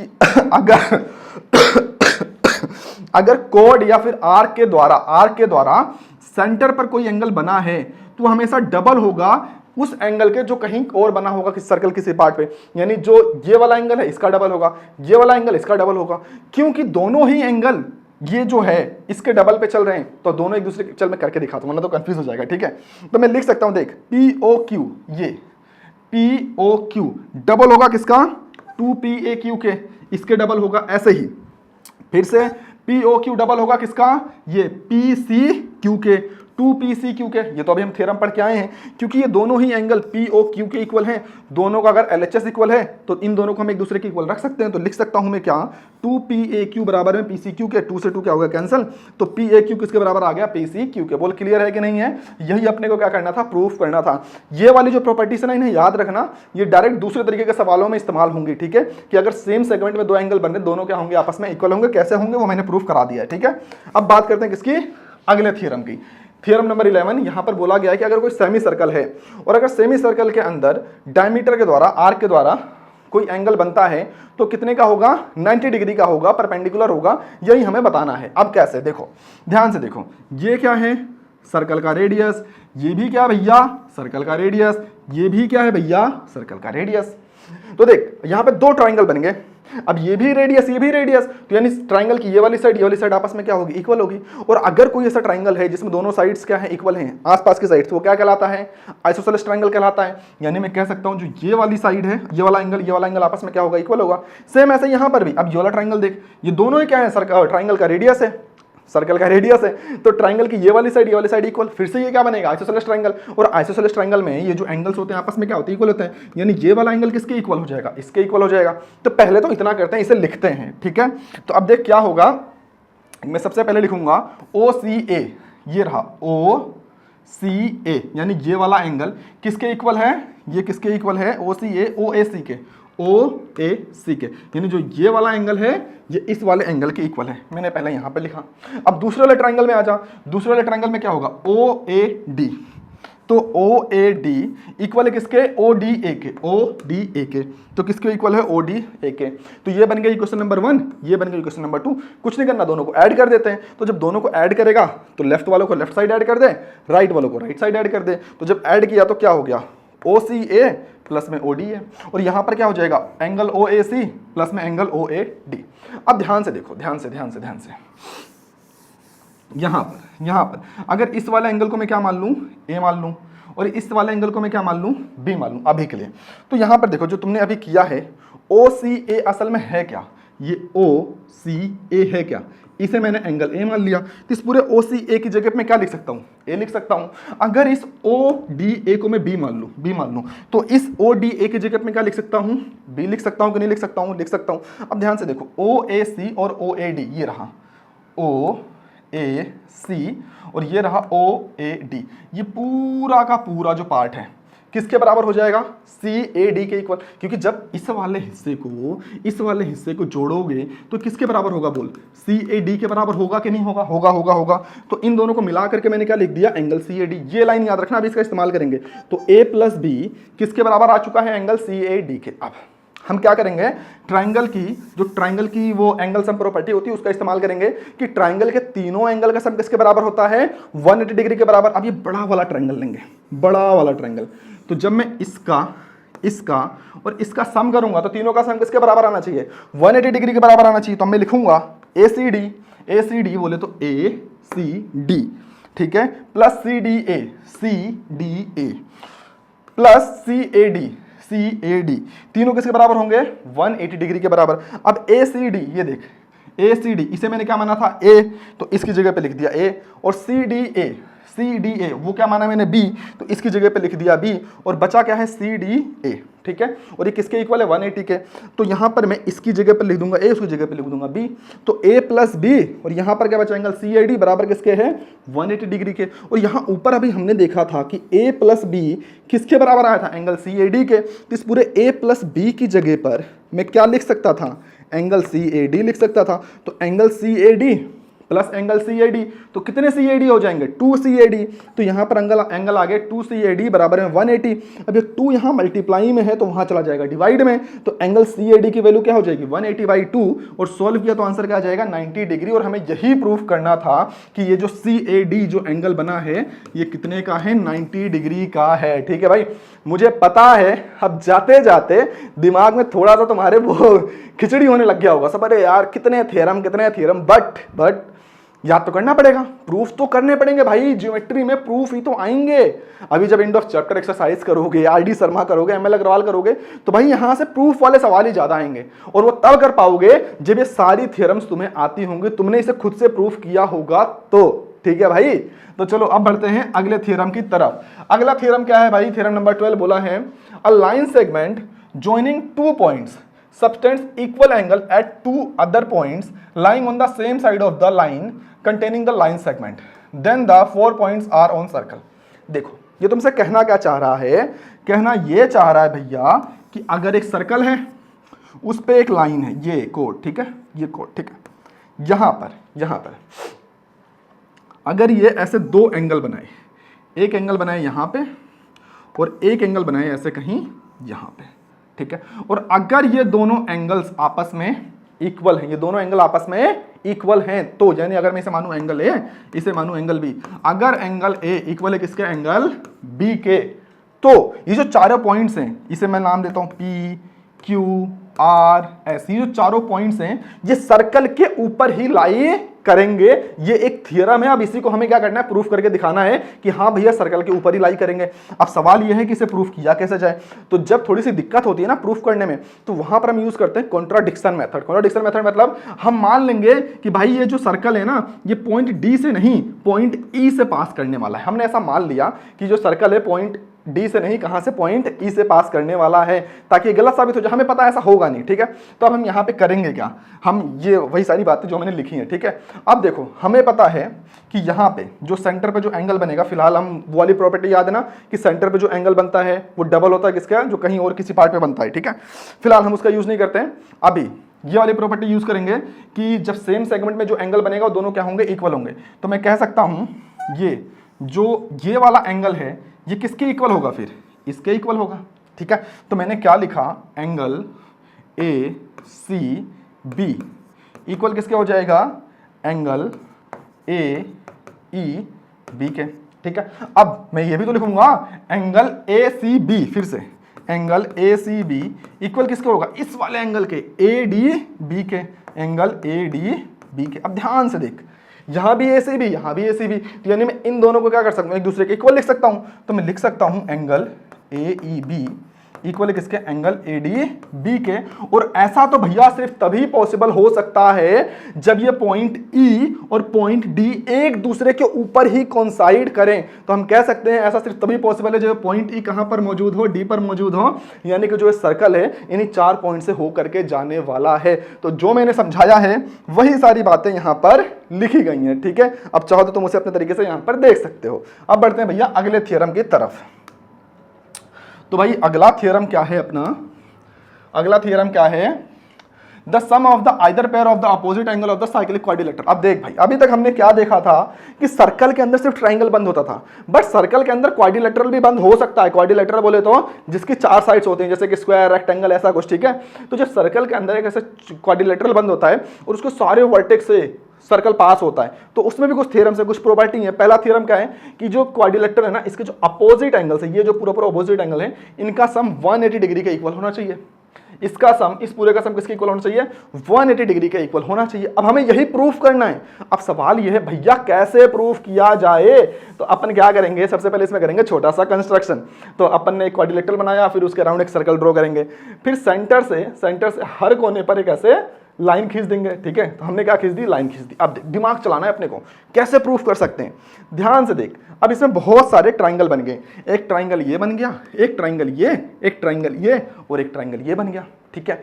अब देख ये जो ट्रायंगल है ये क्या है, सर्कल का रेडियस, ये भी क्या है, सर्कल का रेडियस। अब ध्यान से देखना, अगर कोई ऐसा ट्राइंगल जिसमें दोनों साइड्स क्या हो, इक्वल हो, तो वो क्या कहलाता था, आइसोसेलेस ट्राइंगल। और आइसोसेलेस ट्राइंगल की खास बात क्या थी कि उसके जो आमने सामने के अपोजिट एंगल्स होते थे वो क्या होते थे, इक्वल होते थे।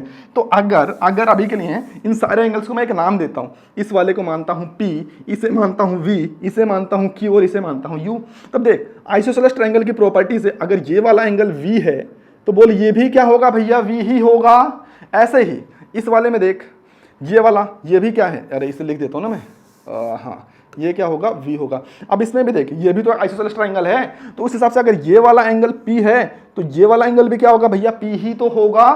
ठीक है, अब यहां पर आ जा, अब देख इसमें भी आइसोसेलेस ट्राइंगल की प्रॉपर्टी लगेगी। अगर ये वाला एंगल U है तो ये वाला एंगल भी क्या होगा भैया, U ही तो होगा। अब इस वाले में आ जा, अगर ये वाला एंगल Q है तो ये वाला एंगल भी क्या होगा, Q ही तो होगा। अब कुछ नहीं करना है, अब अपने को बस क्वाड्रिलेटरल, जैसे ट्राइंगल सम रूल होता था ना कि तीनों एंगल्स सम 180 डिग्री के बराबर होता है, ऐसे क्वाड्रिलेटरल के चारों एंगल्स का जो सम होता है ना वो 360 डिग्री 360 डिग्री के इक्वल होता है। अब वही करेंगे, अपना पूरा काम हो जाएगा। ठीक है, मैं आसान तरीके से समझा रहा हूं, बाद में तुम इसे समझते रहना। वही चीज जो मैंने बताई है बस उसे वैसे लिखा गया, तुम इतना तो सीख चुके होगे। तो अगर मैं इस पूरे को मानूं एंगल ए, तो मुझे पता है angle A plus angle B plus angle C plus angle D, ये सब इक्वल किसका होना चाहिए भैया, 360 डिग्री के इक्वल होना चाहिए। क्वाड्रिलेटरल का रूल कहता है। अब एंगल ए को मैं क्या लिख सकता हूं, P प्लस वी, ध्यान से एंगल ए को लिख सकता हूं P plus V. Angle B को क्या लिख सकता हूं, P plus Q, P plus Q. ऐसे ही एंगल सी को मैं क्या लिख सकता हूं, P plus you, P plus you. ऐसे ही एंगल डी को क्या लिख सकता हूं भैया, U plus V, V plus you.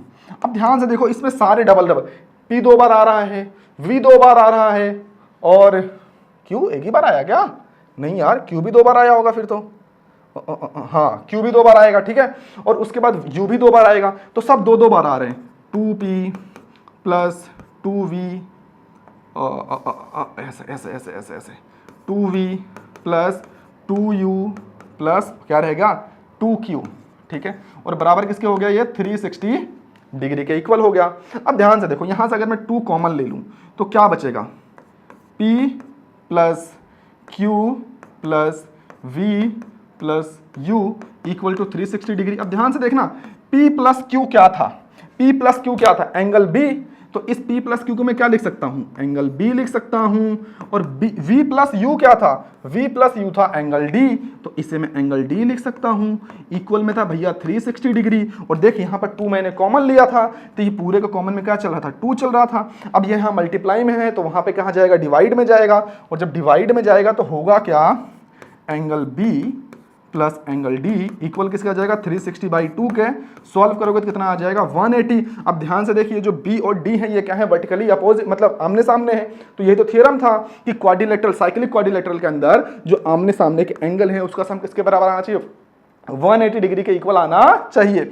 तो वही चीज मैंने यहां पर प्रूफ करके दिखाई है। अब देख, मैं इसीलिए ये राइटिंग तुम्हें थोड़ा सा कम समझ आएगी, तो वही चीज मैंने यहाँ पर जो मैंने तुम्हें समझाया है वही चीज यहाँ पर साफ सुथरे तरीके से लिखी गई है। ठीक है, तो इसे समझ लो, कॉपी पे छाप लो, स्क्रीनशॉट लेना है तो इसका स्क्रीनशॉट ले लो, मैंने तुम्हें पूरा समझा दिया है। ठीक है भैया, अब अगला है अपना थ्योरम नंबर 14। थ्योरम नंबर 14 क्या है भाई, if the sum of pair of opposite angles of the quadrilateral is 180 degree then the quadrilateral is the cyclic। अब देख फिर से वही थ्योरम, उसी का कन्वर्स है कि अगर एक क्वाड्रिलेटरल जो सर्कल के अंदर बनाया गया है, बोला गया है कि अगर इन दोनों के अपोजिट एंगल्स का सम 180 डिग्री हो रहा है, तो अगर इनके अराउंड एक सर्कल ड्रॉ किया जाए तो वो सर्कल इनके कोनों से होके ही गुजरेगा, ये हमसे बोला है।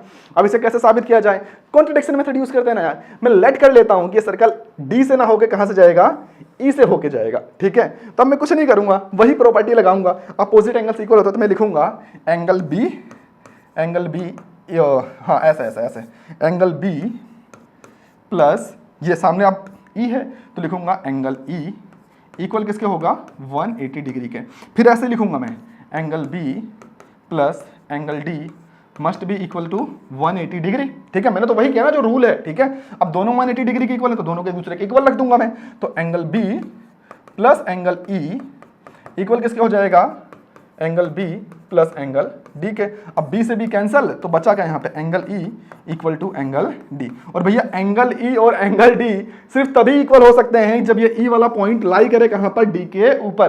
तो हमने साबित कर दिया कि भैया अगर ये दोनों अपोजिट हैं तो सर्कल इसी से, अपोजिट का सम अगर 180 डिग्री की इक्वल है तो सर्कल इसी से होके जाएगा, यहीं से होके गुजरेगा। ठीक है, यहां पर हो गए भाई अपने सारे थ्योरम्स कंप्लीट। ठीक है, अब अगर कोई डाउट है किसी थ्योरम में तो मुझे बता देना, उस थ्योरम को लेकर के मैं एक अलग से शॉर्ट वीडियो बना दूंगा। ठीक है, उस पर्टिकुलर थ्योरम को लेकर के छोटी सी वीडियो बनाऊंगा और तुम्हारा डाउट क्लियर करूंगा। ठीक है भाई, चल भाई अब एक्सरसाइज शुरू करते हैं, खत्म करते हैं 5.6।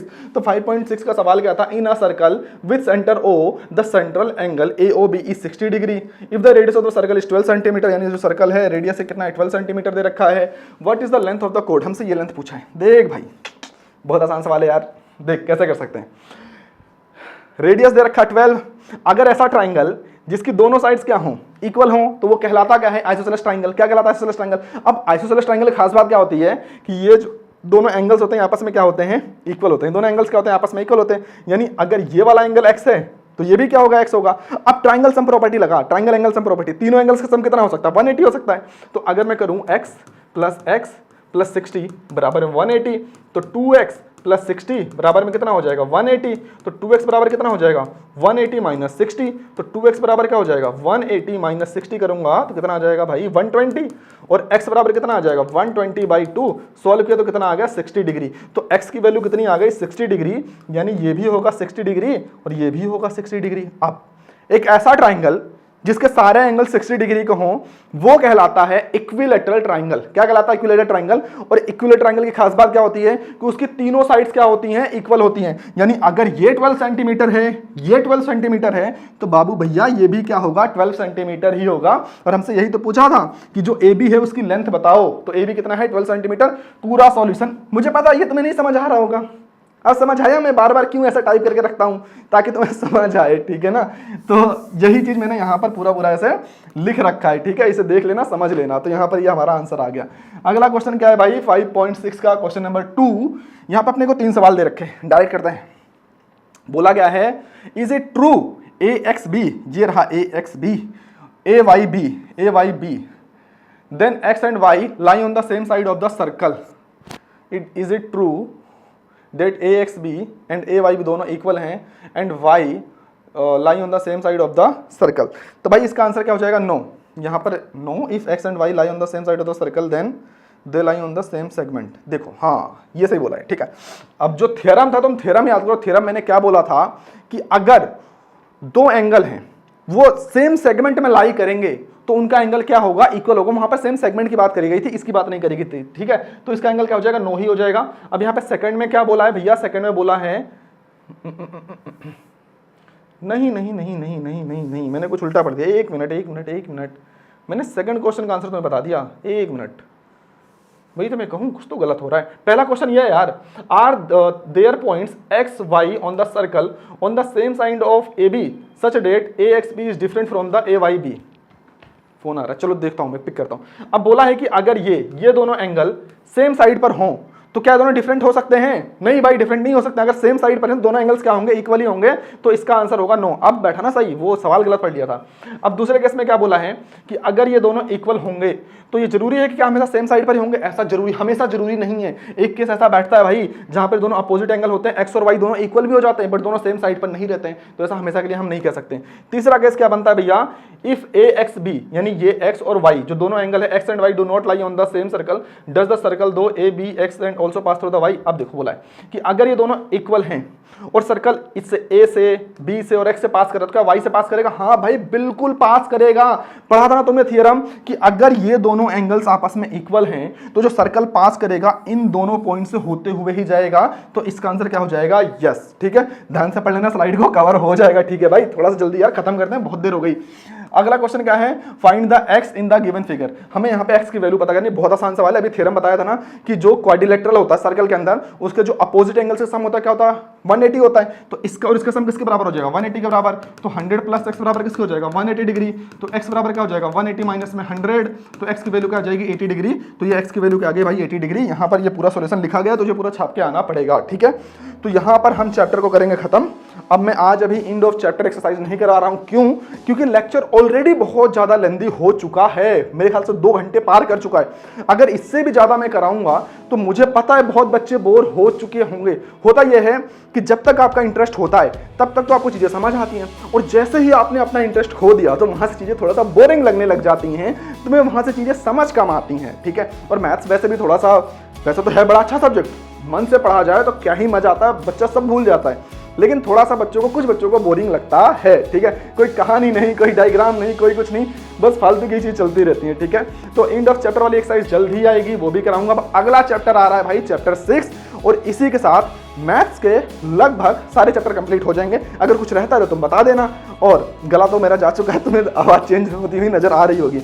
अब कल से हम एसएसटी के इंपॉर्टेंट क्वेश्चंस की सीरीज स्टार्ट कर रहे हैं। कल जाएगा डेमोक्रेसी के इंपॉर्टेंट क्वेश्चन। सब खास बात क्या होगी उसमें, मैं उसमें वो क्वेश्चंस डालूंगा जिनके चांस बहुत ज्यादा होंगे तुम्हारे हाफ ईयरली में आने के।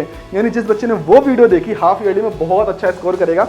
और ऐसे ही सीरीज साइंस की आएगी, दीपक भैया लेके आ रहे हैं आपके लिए। ऐसे ही सीरीज मैथ्स की आएगी, वो भी मैं ही लेके आऊंगा, ठीक है भाई। तो चलो फिर चलते हैं, मिलेंगे अब कल डेमोक्रेसी के इंपॉर्टेंट क्वेश्चंस वाले लेक्चर के साथ, ठीक है भाई। चलो फिर चलते हैं।